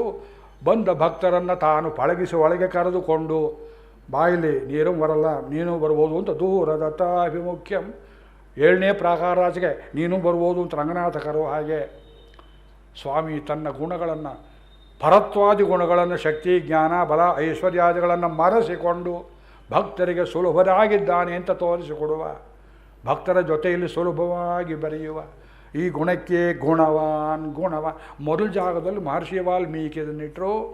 ಇದನ್ನು ಅಯೋಧ್ಯಾಕಾಂಡದಲ್ಲಷ್ಟು ವ್ಯಾಖ್ಯಾನ ಮಾಡ್ತಾರೆ, ಕಿಷ್ಕಿಂಧಾಕಾಂಡದಲ್ಲಷ್ಟು ಮಾಡ್ತಾರೆ. ಯುದ್ಧಕ್ಕೆ ಒಂದು ಶಬ್ದಕ್ಕೆ ರಾಮಾಯಣ ಸಹಸ್ರಿ ಅಂತ ಒಂದು ಪುಸ್ತಕ ಬರೆದೆ. ಈ 16 ಗುಣಗಳನ್ನೇ ಕುರಿತು 5 ವಾಲ್ಯೂಮು. ಅದನ್ನು ಕೆಲವರು ಓದಿದವರು ಈ ಒಂದೊಂದು ಗುಣಕ್ಕೆ ಒಂದೊಂದು ರಾಮಾಯಣ ಪ್ರದಕ್ಷಿಣೆ ಮಾಡಿಸಿದ್ದೀರಲ್ಲ.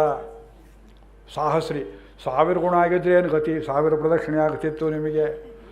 ಅದಾಗಿಲ್ಲ, ಇನ್ನು ಯಾವಾಗಲೂ ಮಾಡಬೇಕು. ಉದಾಹರಣೆ ಕೊಡ್ತೇನೆ. ಮೊನ್ನೆ ಒಂದು ಕಡೆ ಹೇಳ್ತಾ ಇದ್ದೆ, ಅಯೋಧ್ಯೆಯಲ್ಲಿ ಯಾರ ಮನೆಯಲ್ಲಿ ಯಾರಾದರೂ ವಯಸ್ಸಾದವರು ತೀರಿಕೊಂಡರು, ದಶರಥನಿಗೆ ಸಮಾಚಾರ ಹೋಯಿತು, ದುಃಖ ವಿಚಾರಣೆ ಮಾಡಬೇಕು. ದಶರಥನಿಗೆ ತುಂಬ ವಯಸ್ಸಾಗಿದ್ದು, ಮುದುಕನಾಗಿದ್ದರಿಂದ ಮಗನನ್ನು ಕರೆದು, ಪಯ್ಯ ನೀವು ಪೋಯ್ಟು ಬೇಡ, ಅವತ್ತನ್ನು ನಡೆದು ಬಾರಡ, ಅವರಿಗೆ ಕಣ್ಣೊರೆಸಿ 2 ಮಾತನ್ನು ಹೇಳಬಾಪ. ಅಲ್ಲಿ ಹೋದರೆ ರಾಮಚಂದ್ರ 16 ವರ್ಷದ ರಾಜಕುಮಾರ, 18 ವರ್ಷ ರಾಜಕುಮಾರ, ಅವರೆಲ್ಲ ಅಳ್ತಾ ಕೂತಿದ್ರೆ ಅವರ ಜೊತೆಯಲ್ಲಿ ತಾನೂ ಸಮಾನ ದುಃಖಿಯಾಗಿ, ವ್ಯಸನೇಶು ಮನುಷ್ಯಾಣ ಭೃಶಂ ಭವತಿ ದುಃಖಿತ ಉತ್ಸವೇಶು ಸಮಾಜೇಶು ಪಿತೇವ ಪರಿತುಷ್ಯತಿ. ಒಂದು ಮನೆಯಲ್ಲಿ ಮುಂಜಿ ಆಯಿತು, ಎಲ್ಲ ಪೆರಿವಾಚಾಂಬಿಳ್ಳೆ ಆ ತನಿ ಶ್ಲೋಕದಲ್ಲಿ ವ್ಯಾಖ್ಯಾನ ಮಾಡ್ತಾರೆ. ಹೇಗೆ ಅನುಭವಿಸಿದ್ದಾರೆ ಪೂರ್ವಾಚಾರ್ಯರು. ಉಪನಯನವಾಯಿತು, ಮದುವೆ ಆಯಿತು. ದಶರಥನ ಮೊದಲ ಪತ್ರಿಕೆ, ಬುದ್ಧಿ ನೀವು ಬರಬೇಕು, ಮಕ್ಕಳನ್ನು ನಡೆಸಬೇಕು, ಪಟ್ಟೋ ಪೀತಾಂಬರು ಹಣಕಾಸು ಎಲ್ಲ ಕೊಟ್ಟು, ಪಯ್ಯ ರಾಮ ನೀವು ಪೋಯ್ಟು ಬೇಡ, ನೀವು ಹೋಗಬಾರೋ ಅವ್ರ ಮನೆಗೆ. ಅಗ್ರಪಂಕ್ತಿಯಲ್ಲಿ ಕೂತ್ಕೊಂಡು ರಾಮಚಂದ್ರ, ಉತ್ಸವೇಶು ಸಮಾಜೇಶು ಪಿತೇವ ಪರಿತುಷ್ಯತಿ. ಆ ಮನೆಗೆ ಹಿರಿಯ ತಂದೆ ಹಾಗೆ ಹಿಗ್ಗಿ ಸಂತೋಷ ಪಡ್ತಿದ್ದ. ಇದಲ್ಲವೇ ಸೌಲಭ್ಯ ನೋಡಿ, ಯೋಚನೆ ಮಾಡಿ. ಅವನಿಗೆ ಶಬರಿ ಕೊಟ್ಟ ಹಣ್ಣು ಒಂದೇ, ಭಗವತಿ ಭರದ್ವಾಜೇ ಭುಕ್ತಿ ತಥಾ ಶಬರಿಗೃಹೆ. ಸಂಕಲ್ಪ ಸೂರ್ಯೋದಯ. ಶಬರಿ ಕಂಡು ಕೊಟ್ಟ ಹಣ್ಣಿನಲ್ಲೆಷ್ಟು ಪ್ರೀತಿಯೋ, ಭರದ್ವಾಜರು ಮಾಡಿಸಿದ ಷಡ್ಡಸೋಪೇತ ಅಡಿಗೆ ಊಟದಲ್ಲಿಯೂ ಅಷ್ಟೇ ತೃಪ್ತಿ. ಅವರು ದೊಡ್ಡವರು, ಇವರು ಸಣ್ಣವರು, ವ್ಯತ್ಯಾಸವಿಲ್ಲ. ನಾ ಹಣ್ಣು ಕೊಡಬೇಕು ಅಂತ ಸಂಕಲ್ಪ ಮಾಡಿದ್ದೇನಪ್ಪ, ನಮ್ಮ ಗುರುಗಳ ಅಪ್ಪಣೆಯನ್ನು ಬಿಟ್ಟಲು ಶಬರಿ. ತಾಯಿ ಕೊಡಮ್ಮ, ತುಂಬ ದಿವಸ ಆಯ್ತು ನಮ್ಮ ಅಮ್ಮನನ್ನು ನೋಡಿ, ನೀನೇ ಅವಳ ರೂಪದಲ್ಲಿದ್ದೀಯೆ, ಕೊಡು ಅಂತ ಅವಳ ಕೈಯಿಂದ ಹಣ್ಣನ್ನು ಸ್ವೀಕಾರ ಮಾಡಿದ. ಕಣ್ಣುಲಾರ ಸೇವಿಂಚಿ ಕಮ್ಮನಿ ಫಲವನ್ನು ತ್ಯಾಗರಾಜರು ಎಂಥ ನೀನೇ ವರ್ಣಿಂತನು ಶಬರಿ ಭಾಗ್ಯಂ. ಒಂದೇ ಒಂದು ಅಧ್ಯಾಯ ಶ್ರೀಮದ್ ರಾಮಾಯಣದಲ್ಲಿ ಆ ಶಬರಿ, ಅದರ ಮಹಿಮೆ 2 ದಿವಸ ಹೇಳಬೇಕು ತಮಗೆ. ಅದು ಆ ಸೌಲಭ್ಯ ಗುಣ. ಪುಸ್ತಕಂತೇವನು ಪಟ್ಟಾಭಿಷೇಕ ಮಾಡಬೇಕು ಅಂತ ನೋಡಿದ ದಶರಥ ಚಕ್ರವರ್ತಿ. ಇಲ್ಲ, ಜಗತ್ತಿನ ತುಂಬ ನನ್ನ ಸೌಲಭ್ಯ ಗುಣ ತೋರಿಸಿಬಿಡ್ತೇನೆ ಅಪ್ಪಾಜಿ. ನಾನು ಯಾರಂತೂ ಜಗತ್ತಿಗೆ ಗೊತ್ತಾಗಬೇಕು. ನಾ ದೊಡ್ಡವನಲ್ಲ, ದೊಡ್ಡವನಂತ ಹೇಳೋದು ಇದ್ದೇ ಇದೆ. ಶಾಸ್ತ್ರ ಹೇಳುತ್ತೆ, ವೇದ ಹೇಳುತ್ತೆ. ವೇದದಲ್ಲಿ ಸೌಲಭ್ಯ ಗುಣಗಳು ಕಡಿಮೆ. ಸರ್ವಜ್ಞ ಸರ್ವವಿತ್ ಯೋ ಅಸ್ಯಾಧ್ಯಕ್ಷ ಪರಮೇವ್ಯ. ಉಪನಿಷತ್ತು ಓದಿದ್ರೆ ಭಯ ಬರುತ್ತೆ. ಅದು ಆಳ್ವಾರ ಸಾಹಿತ್ಯ ಓದಿದರೆ ಗೌರವ ಬರುತ್ತೆ, ಭಕ್ತಿ ಉಂಟಾಗುತ್ತೆ. ರಾಮಾಯಣವನ್ನು ಓದಿದರೆ ದೇವರು ತುಂಬ ಸುಲಭ ನಮಗೆ ಎಂಬುವ ಪ್ರೀತಿಯಿಂದ ನೀವು ಓದ್ತೀರಿ. ಅದನ್ನು ತೋರಿಸೋದಕ್ಕೆ ವೇದಗಳೆಲ್ಲ ಅವಕಾಶವಿಲ್ಲವಾದ್ದರಿಂದ ವೇದವೇದ್ಯೇ ಪರೇ ಪುಂಸಿ ಜಾತೆ ದಶರಥಾತ್ಮಜೆ ವೇದ ಪ್ರಾಚೇರ ಸಾದಾಸಿ ಸಾಕ್ಷಾತ್ ರಾಮಾಯಣಾತ್ಮನ. ಇವರು ಗುಣಗಳನ್ನು ಹೇಳಿದರು. ವೀರ್ಯವಾನ್. ಒಂದು ಮಗುವನ್ನು ಹಡೆದ ತಾಯಿ, ಅವಳ ಹಲ್ಲು ಹೇಗಾಗ್ತದೆ, ಮೈ ಸುಕ್ಕು ಹೇಗೆ ಬರ್ತದೆ, ಅವಳ ಯೌವನ ಹೋಗಿಬಿಡುತ್ತೆ ಒಂದೇ ಮಗು ಹಡೆದದ್ದಕ್ಕೆ. ಎಷ್ಟು ಕೋಟಿ ಸಲ ಬ್ರಹ್ಮಾಂಡ ರಚನೆ ಮಾಡಿದ್ದಾನೆ ಭಗವಂತ ನಾಭಿ ಕಮಲದಿಂದ. ಎಷ್ಟೊಂದು ಬ್ರಹ್ಮರನ್ನು ಹಡೆದಿದ್ದಾನೆ. ಅವನಿಗೆ ಯೌವನ ಏನಾದರೂ ಕೊಂಚವಾದರೂ ಹೋಗಿದೆಯೇ? ಅವನ ವೀರ್ಯ ಎಂಥದ್ದು. ಕೃತಜ್ಞಶ್ಚ ಧರ್ಮಜ್ಞಶ್ಚ. ಧರ್ಮವನ್ನು ತಿಳಿದವನು, ಶರಣಾಗತಿ ಮಾಡಿದವರನ್ನು ಕಾಪಾಡಬೇಕು ಅಂತ ಗೊತ್ತಿದ್ದವನು. ಒಂದೇ ಒಂದು ಸಲ ಶರಣಾಗತಿ ಮಾಡಿದವನನ್ನು ಅವನ ಅಂತ್ಯಕಾಲದವರೆಗೆ ಸ್ಮರಣ ಮಾಡುವ ಕೃತಜ್ಞ ಭಗವಂತ. ಕೃತಿ ಕೃತಜ್ಞ ತ್ವಮಸಿ ಸ್ವಭಾವತಃ. ಸತ್ಯವಾಕ್ಯ. ಕೊಟ್ಟ ಮಾತನ್ನು ಮೀರದೇ ಇರುವವನು ದೃಢವ್ರತಃ. ಸಂಕಲ್ಪವುಳ್ಳವನು ಅಂತ ಹೀಗೆಲ್ಲ ಆ 16 ಗುಣಗಳನ್ನು ಹೇಳಲಾಗಿ, ಸಾಕು ಉಪನ್ಯಾಸಕ್ಕೆ ಟೈಮ್ ಮುಗೀತಾ ಇದೆ ಅಂತ ಹೇಳಿ ಅವರು ಹೇಳ್ತಾರೆ ಮುಂದೆ ನಾರದರು, ಅಪ್ಪ ವಾಲ್ಮೀಕಿ ಎನ್ನಡ ರಾಮ ಮಂತ್ರ சொல்லி கொடுத்தேனே உனக்கு, ಅದು ಅಷ್ಟಾಕ್ಷರದೊಳಗೆ ಅವರು ಪಿರುವೇನು ಪುರಿಯಾದ ಬೋಚು. ಇದು ಅಷ್ಟಾಕ್ಷರದ ಅರ್ಥ ನೀನು ತಿಳಿಯಲೇ ಇಲ್ಲವಲ್ಲ. ಇದೆಲ್ಲ ಗುಣಗಳು ಅಷ್ಟಾಕ್ಷರ ಮಂತ್ರದಲ್ಲಿದೆ. ಅದನ್ನು ಬಾಯಿ ಬಿಟ್ಟು ಹೇಳೋ ಹಾಗಿಲ್ಲ ರಾಮಾಯಣದಲ್ಲಿ. ನನ್ನ ಬಾಯಿಗೆ ಬೀಗ ಹಾಕಿದ್ದಾನೆ ಭಗವಂತ. ಅತ್ತ ಮರಚಿ சொல்ற, ಅದನ್ನು ಮರೆಸಿ ಹೇಳ್ತೇನೆ ಕೇಳು ಎಂಬುದಾಗಿ ಹೇಳಿ, ರಕ್ಷಿತ ಜೀವಲೋಕಸ್ಯ. ಅಷ್ಟಾಕ್ಷರ ಮಂತ್ರ ಅರ್ಥ ಇದು. ರಕ್ಷಿತ ಜೀವಲೋಕಸ್ಯ ಧರ್ಮಸ್ಯ ಪರಿರಕ್ಷಿತ ರಕ್ಷಿತ ಸ್ವಸ್ಯ ಧರ್ಮಸ್ಯ ಸ್ವಜನಸ್ಯ ಚ ರಕ್ಷಿತ. ಈ ಶ್ಲೋಕದಲ್ಲಿ 3 ಸಲ ಬರುತ್ತೆ ರಕ್ಷಿತ ರಕ್ಷಿತ ರಕ್ಷಿತ. ರಕ್ಷಣೆ ಮಾಡುವವನು, ಅಕಾರವಾಚ್ಯನಾದವನು ಯಾರನ್ನು ಕಾಪಾಡ್ತಾನೆ? ಜೀವಲೋಕಸ್ಯ. ಬರೀ ಮನುಷ್ಯನಿಗೆ ಗುಣ ಇದೆ ನೋಡಿ. ನಿಮ್ಮನ್ನೆಲ್ಲ ಕಾಪಾಡುವ ಶಕ್ತಿ ನನಗಿದೆಯೇ? ನನ್ನ ಕಾಪಾಡಿಕೊಳ್ಳೋ ಶಕ್ತಿ ಯಾರು? ನನಗಿದೆಯೇ? ಒಂದು ಜೀವನಕ್ಕೆ ಒಂದು ಜೀವನ್ ತಂಜಮಲ್ಲನ್ ರಹಸ್ಯ ರತ್ನಾವಳಿ ದೇಶಕರು ಬರೆದಿಟ್ಟರು. ಒಂದು ಜೀವಾತ್ಮ ಇನ್ನೊಂದು ಜೀವಾತ್ಮನಿಗೆ ದಾರಿ ತೋರಿಸೋದಿಲ್ಲ. ತೋರಿಸಿದರೆ ಕುರುಡನಿಗೆ ದಾರಿ ತೋರಿಸ್ದಾಗತ್ತೆ. 5 ರೂಪಾಯಿ ಚಿಲ್ಲರೆ ಇದೆಯಾ ಅಂತ ಕೇಳಿದ ಭಿಕ್ಷಕನನ್ನೊಬ್ಬ. ನನ್ನ ಹತ್ರ ಚಿಲ್ಲರೆ ಇದ್ರೆ ನಿಮ್ಮನ್ನು ಯಾತಕ್ಕೆ ಕೇಳ್ತಾ ಇದ್ದ ಅಂದ ಅವನು. ಈ ಪರಸ್ಪರ ಭಿಕ್ಷಕರತ್ತ ಆಗುತ್ತೆ. ಒಬ್ಬ ಜೀವ ಒಬ್ಬನಿಗೆ. ರಕ್ಷಿತ ಜೀವಲೋಕಸ್ಯ. ಜೀವಲೋಕವನ್ನು ರಕ್ಷಣೆ ಮಾಡಬೇಕಾದ ಕರ್ತವ್ಯ ಹೊಣೆ ಅವನಿಗೇನು ಅಂತ ಕೇಳಿದರೆ ಧರ್ಮಸ್ಯ ಪರಿರಕ್ಷಿತ. ಇಡೀ ಜಗತ್ತಿಗೆ ಧರ್ಮವಿದೆ. There is a direction and purpose for history. ನಾಳೆ ವಿವರಿಸ್ತೇನೆ. ಇತಿಹಾಸಕ್ಕೆ ದಿಕ್ಕು ಕೊಡುವ ಒಂದು ದೇವರು. ಧೂರ್ತರು, ರಾಕ್ಷಸರು, ಅಸುರಪ್ರಾಯರು ಈ ಜಗತ್ತೆಲ್ಲ ನಮ್ಮದೇ ಅಂತ ಹೇಳುವಾಗ ನಿನ್ನದಲ್ಲ, ನಿನ್ನ ಹುಟ್ಟನ್ನು ಅಡಗಿಸ್ತೇನೆ. ಮಂಗಳಮಯವಾದ ದಿಕ್ಕಿನತ್ತ ಜೀವನ ಹೋಗಬೇಕು. ಪ್ರತಿಯೊಬ್ಬರ ಜೀವ ಆವಿಷ್ಕಾರವಾಗಿ ಜ್ಞಾನ ವಿಕಾಸ ಆಗಬೇಕು ಅಂತ ನನ್ನ ಸಂಕಲ್ಪ. ಅಸತೋಮ ಸದ್ಗಮಯ ಅಂತ ಬಡ್ಕೊಳ್ತಾ ಇದ್ದ ಜೀವಾತ್ಮ. ಅದನ್ನು ಉದ್ಧಾರ ಮಾಡಬೇಕಾದ ನನ್ನ ಕರ್ತವ್ಯ ಅಂತ. ಧರ್ಮಭ್ರಷ್ಟನಲ್ಲ ಭಗವಂತ. God is not secular. ನೀವು ಸೆಕ್ಯುಲರ್ ಆಗ್ಬೋದು. ರಕ್ಷಿತ ಧರ್ಮಸ್ಯ ಪರಿರಕ್ಷಿತ ರಕ್ಷಿತ ಸ್ವಸ್ಯ ಧರ್ಮಸ್ಯ. ಅವನು ಶರಣ್ಯ. ಶರಣ್ಯನಿಗೂ ಧರ್ಮ ಉಂಟು. ಸ್ವಜನಸ್ಯ ಚ ರಕ್ಷಿತ. ನಿನ್ನವನು ಅಂತ ಒಂದು ಸಂಬಂಧವನ್ನಿಟ್ಕೊಂಡ್ರೆ ಆ ಸಂಬಂಧವುಳ್ಳವರನ್ನೆಲ್ಲ ಕಾಪಾಡ್ತಾನೆ ಭಗವಂತ. ಅದೇ ಅಷ್ಟಾಕ್ಷರ ಮಂತ್ರ. ಅಷ್ಟಾಕ್ಷರ ಮಂತ್ರ ಅರ್ಥ ನಾಳೆ ವಿವರಿಸ್ತೇನೆ. ಇದು ಒಂದು ಮೊದಲನೇ ರಹಸ್ಯ. ಇದು ನೀವು ಹೇಳಿದ ಅರ್ಥ ಸಮಂಜಸ ಅಂತ ಹೇಗೆ ಗೊತ್ತು ಅಂದರೆ ರಾಮಾಯಣದಲ್ಲಿ ಇದೇ ವಾಕ್ಯ 2 ಸಲ ಬರುತ್ತೆ. ಎಲ್ಲಿ ಬರುತ್ತೆ? ನೀನು ರಾಮದೂತ ಅಂತ ನಾನು ಹೇಗೆ ನಂಬಲಿ ಅಂದ್ಲು ಸೀತಾದೇವಿ. ಮೊದಲು ಹನುಮಂತ ಯಮಾರಿ ಹೋದ. ರಾಮ ಕಮಲಪತ್ರಾಕ್ಷ. ನೀ ರಾಮದೂತನಾಗಿದ್ದರೆ ರಾಮ ಯಾರು ಅಂತ ಹೇಳು ಅಂತ ಕೇಳಿದ್ಲು. ಅವನು ಶ್ರೀಮನ್ನಾರಾಯಣ ಅಂತ ಹೇಳಬೇಕಾಗಿತ್ತು. ಅದನ್ನು ಹೇಳಲಿಲ್ಲ. ಕಣ್ಣು ದೊಡ್ಡದಾಗಿದೆ. ಅವರ ಕಣ್ಣುಗಳಾಲಿಯೇ ಪುರುಜುಬೋಚು ಅವರ್ ಎಂಬೆರುಮಾನ್. ದೀರ್ಘನೇತ್ರನಾದವನು ಕಮಲಪತ್ರಾಕ್ಷ. ಸರ್ವಸತ್ವ ಮನೋಹರ. ಕಾಡಲ್ಲಿ ಹೋಗುವ ಕೋತಿ ಗೀತಿ ಎಲ್ಲ ಪ್ರಾಣಿಗಳಿಗೂ ಅವನು ನೋಡಿದ ಕುತೂಹಲವಾಗುತ್ತೆ ಅಂತ ಹೇಳಿದ ಮೇಲೆ ಅವಳು ನೋಡಿದಳು. ಇವಳು ದಾನ ಅವನು ನೋಡಿ ಯೋಗ್ಯತೆ. ರಾಮನ ಹತ್ರ ಪಳಗಿದ್ದಿ, ಅವನು ಯಾರು ಅಂತ ಗೊತ್ತಿಲ್ವೇ ಅಂತ ಕೇಳಿದರೆ ರಕ್ಷಿತ ಜೀವಲೋಕಸ್ಯ ಸ್ವಜನಸ್ಯ ಚ ರಕ್ಷಿತ ಮರ್ಯಾದಾನಾಂಚ ಲೋಕಸ್ಯ ಕರ್ತ ಕಾರಯಿತ ಚ ಸಹ. 2ನೇ ಪಾದದಲ್ಲಿ ಸ್ವಲ್ಪ ಅಡಿಷನಲ್ ಮ್ಯಾಟ್ರ್ ಕೊಟ್ಟರು. ಇಡೀ ಜೀವಲೋಕವನ್ನು ರಕ್ಷಿಸುವುದಕ್ಕೆ ರಾಮಾವತಾರವಮ್ಮ ನಮ್ಮ ಕಿಷ್ಕಿಂಧೇವರಿಗೆ ಬಂದಿದ್ದಾನೆ. ಸ್ವಜನರನ್ನು ರಕ್ಷಿಸ್ತಾನೆ ಅವನು. ಅದಕ್ಕಾಗಿಯೇ ಸುಗ್ರೀವನ್ನು ರಕ್ಷಣೆ ಮಾಡಿದ. ಸ್ವಜನತ್ವವನ್ನು ವಾಲಿ ದೇವಾಂಶದಲ್ಲಿ ಬಂದರೂ ನಾನು ನಿನ್ನವನು ಅಂತ ಹೇಳಲಿಲ್ಲ. ಆದ್ದರಿಂದ ವಾಲಿಗೆ ಅಭಯಪ್ರದಾನವಿಲ್ಲ. ಮರ್ಯಾದಾನ ಅಂಚಲೋಕಾನ. ದೇವತೆ ಆಗಿರಬೇಕು, ಗಂಧರ್ವ ಆಗಿರಬೇಕು, ಯಕ್ಷ ಆಗಿರಬೇಕು, ರಾಕ್ಷಸ ಆಗಿರಬೇಕು, ಇರುವೆ ಆಗಿರಬೇಕು, ಹುಲ್ಕಡ್ಡಿ ಆಗಿರಬೇಕು. ಪ್ರತಿಯೊಂದಕ್ಕೂ ಧರ್ಮವನ್ನು ಕೊಡತಕ್ಕವನು. ಅಲ್ಲಿ ಹನುಮಂತ ಹೇಳಿದ ಮೇಲೆ ಅಪ್ಪು ಸರಿಯಾಗಿ ಬೋಚು. ಹಾಗಿದ್ರೆ ನಾರಾಯಣ ತತ್ವ ನಿನಗೆ ಗೊತ್ತಿದೆ. ಅವನು ನಾರಾಯಣ ಅಂತ ಅರ್ಥ ಮಾಡ್ಕೊಂಡಿದ್ದೀಯ ಅಂತ ಶಾಬಾಸ್ ಅಂದು ಸೀತಾದೇವಿ. 3ನೇ ಸಂದರ್ಭದಲ್ಲಿ ಲಂಕೆಯಲ್ಲಿ ಅಗ್ನಿ ಪ್ರವೇಶ ಸೀತಾದೇವಿ ಮಾಡ್ತಾ ಇರೋ ಸಂದರ್ಭದಲ್ಲಿ ವಿಭೀಷಣನ ಕಡೆಯ ಅಳಿದುಳಿದ ಸೈನ್ಯದವರು ಪಲ್ಲಕ್ಕಿ ಹೊತ್ಕೊಂಡು ಬರ್ತಾ ಇರುವಾಗ ವಾನರ ವೀರರು ಒಬ್ಬರ ಮೇಲೆ ಒಬ್ಬರು ಬಿದ್ದು ಮುಸುಕು ತೆಗೆದು ಪಲ್ಲಕ್ಕಿಯನ್ನು ಒಬ್ಬ ಸೀತೆಗೋಸ್ಕರ ಕಬಂಧ ವಿರಾಧಾರನ್ನು ಕೊಂದು ಕಲ್ಲಿನ ಸೇತುವೆ ಸಮುದ್ರದಲ್ಲಿ ಕಟ್ಟಿ ರಾವಣ ಕುಂಭಕರ್ಣ ಇಂದ್ರಜಿತ್ತಾದಿಗಳನ್ನು ಸಂಹಾರ ಮಾಡಿದ. ಅಂದರೆ ಈ ಸೀತೆ ಎಷ್ಟು ಸುಂದರಿಯಾಗಿರಬೇಕು ಅಂತ ನೋಡೋಣ ಅಂತ ಕಪಿ ಸಹಜ ಚಾಪಲ್ಯದಿಂದ ಕರ್ನಾಟಕದ ಸೈನ್ಯ ಆ ಮುಸುಕು ತೆಗೆದು ನೋಡ್ತಾ ಇರುವಾಗ ವಿಭೀಷಣನ ಕಡೆಯವರು ವೇತ್ರಜರ್ಜರಪಾಣಿಯ ಕಂಚುಗೋಷ್ಣೀಷಧಾರಿಣ ಹೆಲ್ಮೆಟ್ ಹಾಕಿದ್ರು. ಬೆಳಗಾಂ ಪೊಲೀಸ್ನವರಿದ್ದಾಗೆ ಕೈಯಲ್ಲಿ ಬೆತ್ತ ತಗೊಂಡು ಲಾಠಿ ಚಾರ್ಜ್ ಮಾಡಿಬಿಟ್ರು. ಕೋತಿಗಳ ಬೆನ್ನೆಲ್ಲ ಮುರಿದು ಹೋಯಿತು. ರಾಮ ರಾಮ ರಾಮ ಅಂತ ಅವನ ಹಿಂದೆ ಹೋಗುವಾಗ ಭಗವಂತ ಇಲ್ಲಿ ನಾರದರು ಹೇಳಿದ ವಾಕ್ಯಕ್ಕೆ ತಾನೇ ವ್ಯಾಖ್ಯಾನ ಮಾಡ್ತಾನೆ. ಕಿಮರ್ಥಂ ಮಾಮನಾದೃತ್ಯ ಕ್ಲಿಶ್ಯತೆಯಂ ತ್ವಯಾ ಜನಃ. ನನ್ನನ್ನು ಅನಾದರಿಸಿ ನನ್ನವರಿಗೆ ಯಾಕೋ ಹೀಗೆ ಬಡಿತಾ ಇದ್ದೆ ವಿಭೀಷಣ? ಅವರಿಗೆ ಬಡಿದಿದ್ದು ಎಲ್ಲ ಒಂದೊಂದು ನನಗೆ ಬಡಿದ ಕಾಣೋ.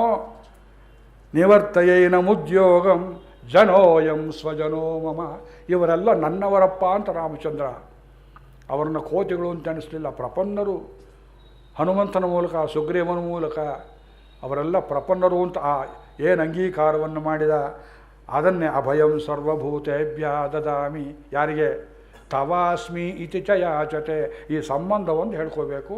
ಆ ಸಂಬಂಧವನ್ನು ತೋರಿಸುವುದು ಅಷ್ಟಾಕ್ಷರ ಮಂತ್ರ. ಆದ್ದರಿಂದ ನಾರದರು ವಾಲ್ಮೀಕಿಗೆ ಹೇಳಿದರು ಸರ್ವಭಷ್ಟಾಕ್ಷರ ಅಂತಸ್ಥಂ. ನೀ ಕೇಳೋ ಅರ್ಥ 16 ಗುಣ ಅಲ್ಲ, 16,000 ಗುಣಗಳು ಅಷ್ಟಾಕ್ಷರದಲ್ಲಿವೆ. ಆ ಅಷ್ಟಾಕ್ಷರ ಅರ್ಥವನ್ನು ವಿವರಿಸಿ ನೀ ರಾಮಾಯಣ ಬರೀ ಅಂತ ಪ್ರೇರಣೆ ಕೊಡೋಕ್ಕೆ ಬಂದಿದ್ದೀನಿ ಮಗು ವತ್ಸ. ಈಗ ನೀನು ತಿಳ್ಕೊಂಡ ಕಥೆ ಹೇಗೋ ಇರ್ಬೋದು. ರಾಮಾಯಣದ ಕಥೆ ನಾನೊಂದು ಚೌಕಟ್ಟು ಕೊಡ್ತೇನೆ, 100 ಶ್ಲೋಕದಲ್ಲಿ ಸಂಕ್ಷೇಪ ರಾಮಾಯಣ. ಇಕ್ಷ್ವಾಕು ವಂಶ ಪ್ರಭವ ರಾಮೋ ನಾಮ ಜನೈ ಶ್ರುತಃ. ಅವನ ಹೆಸರು ಅದಲ್ಲ. ಈ ಅವತಾರದಲ್ಲಿ ಜನರಿಗೆ ರಾಮ ಅಂತ ಅವರು ಹೇಳಿದರೆ ಇವನಿಗೆ ಪ್ರೀತಿ ಆಗುವಂಥ ಒಂದು ಅವತಾರ, ತಾತ್ಕಾಲಿಕವಾದ ಹೆಸರು ಅಂತ ಅವನ ಕಥೆಯೆಲ್ಲ ಹೇಳಿ ಅವರು ಪ್ರೇರಣೆ ಕೊಟ್ಟು ಹೋದರು ಎಂಬಲ್ಲಿಗೆ ಇವತ್ತಿಗೆ ಮಂಗಳವನ್ನು ಅನುಷ್ಠಾನ ಮಾಡ್ತಾ ಇದ್ದೇನೆ. ಇವತ್ತು ಕಥೆ ಎಲ್ಲೆಲ್ಲೋ ಬಳಸ್ಕೊಂಡು ಎಲ್ಲೋ ಬಂದ್ರಿ ಅಂತ ಹೇಳಬೇಡಿ, ದಾರಿ ತಪ್ಪಿಸ್ಲಿಲ್ಲ ದೇವರು ನಮ್ಮನ್ನು. ಗುರುಗಳು ಎದುರಿಗೆ ಕೂತಿದ್ದರು. ಅವರ ಪವಿತ್ರವಾದ ಕಿವಿಗಳಲ್ಲಿ 2 ತೊದಲು ಮಾತನ್ನು ಹೇಳುವಂಥ ಭಾಗ್ಯ. 30 ದಿವಸವೂ ಸ್ವಾಮಿಗಳಲ್ಲೇ ಕೂತಿದ್ದರೆ ತುಂಬ ಚೆನ್ನಾಗಿ ಬರ್ತಿತ್ತು ಪ್ರವಚನ. ಅವರಿಗೆ ಪಾಪ ದೈಹಿಕವಾದ ಶ್ರಮ, ಅದು ನಮ್ಮಲ್ಲಿ ತುಂಬ ಕೃಪೆ ಉಳ್ಳವರು. ಅದನ್ನು ತುಂಬ ಹತ್ತಿರದಿಂದ ಅನುಭವಿಸಿದ್ದೀನಿ. ಗುರುಕೃಪೆ ಎಂಬುದು ವಾಚಾಮಗೋಚರ.